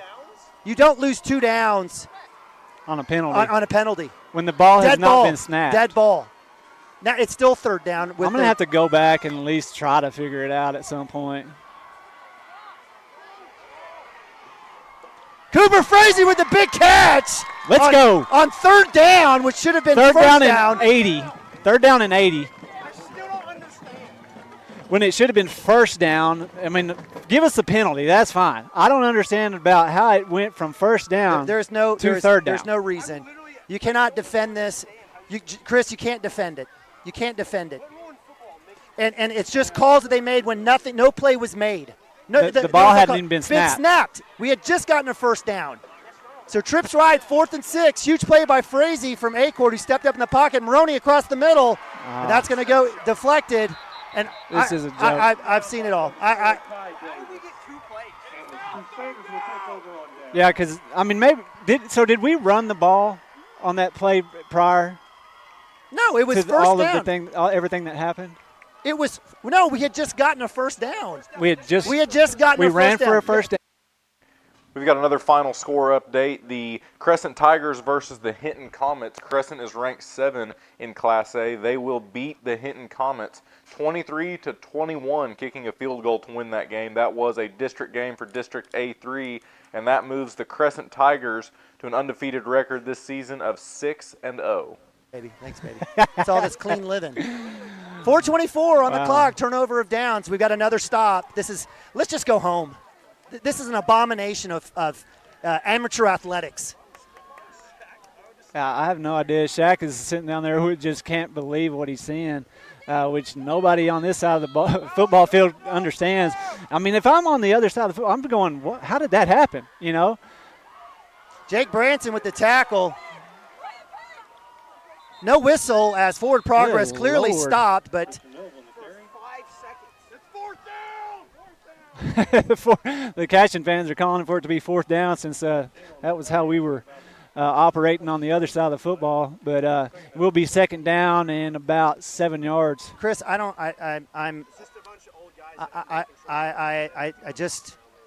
don't get it. There will not be an explanation that makes sense. Ever? Yeah, I'm not sure, but 2nd and 6 here, 3:44. Wildcats have one timeout. They need a stop here. Most likely a run here by Christian Heritage. Inside Branson. Good job by the Nose tackle, Tommy hangs on. Jake Branson, his brother, the senior, comes over. Short gain, third down, probably gets a couple. Bring up third down and about 4. Third down and 3. Coach Wood imploring the Wildcats to bow up. 3rd and 3. It's a big play right here for the Wildcats. I don't know if it's 4 down territory. Now you get a 4th down right here. I think Christian Heritage thinks that they can stop the Wildcats. They'll pin them back, try to pin them back as far as they can. Timmy Jones, Branson, Maroney all showing blitz. Let's see what happens here. Cooper Frazee out on the edge. Jackson Vandroff stand up, handoff outside edge. Tackle's made. Let's see where the forward progress stops. They're going to give him across the line. They're going to give it across the line for sure, yeah. 35-yard line makes it 1st and 10 Crusaders. So with 2:50. If you want to continue watching the rest of that Cashin CHA game, the score on that game is 25-27 in the 4th quarter. You can watch the rest of that game on Skordle.tv or CashinWildcats.tv. To wrap up the rest of the finals that we do have for the Week 7, the game of the week of the ranked 4 Veneta Hornets versus the ranked 2 Rejoice Christian Eagles, also a district game in District 2A8. The Rejoice Christian Eagles and Coach Brent Marley will move to 7-0 on the season, beating the Hornets 55-28. Our other game of the week in the Class B area, we have the Ringwood Red Devils versus the number 1 ranked OBA Trojans. The score on that for the final was 56-14, with the Trojans and Chris Kayot moving to 7-0 on the season. Going over to 2A, we have the Washington Warriors, who are ranked 1 in Class 2A, and Coach Brad Beller beating the Lindsay Leopards 42-6 in that final. As we said, the Cashin CHA game is still going in the 4th quarter with about 4 minutes left. 25-27 is that score as of right now. In the Class B matchup between the Balco Forgan Bulls, who are ranked 5 in Class B, versus the Turpin Cardinals, Coach Justin Hanna and the undefeated Turpin Cardinals will move to 7-0 this season, beating the Balco Forgan Bulls 60-12. The Crescent Tigers, who are ranked 7 in Class A, versus the Class A Hinton Comets. Coach Jeremy Fisher and the Tigers will move to 6-0 on the season with a final of 23-21. Again, all of these are district games as well. Our other Class A game that we have, the Chelsea Green Dragons versus the Hominy Bucks. The Bucks, who are ranked 5 in Class A, will move to 7-0 this season, with Coach Caleb Christian moving the Bucks to 36-0 for the final for their game. And our last game that we still had going on was the 3A matchup between the number 1 ranked Metro Christian Patriots versus the Kingfisher Yellow Jackets. Coach Jared McCoy and the Patriots will move to 6-0 this season, beating Coach Myers and the Yellow Jackets with a final for that score 42-7. I'm Drew Baker, my producer Ethan Sunken. We thank you guys for joining us, and thank you to everybody that was out there for our Game of the Week crew, and we will see you next week for Week 8 Pay Dirt.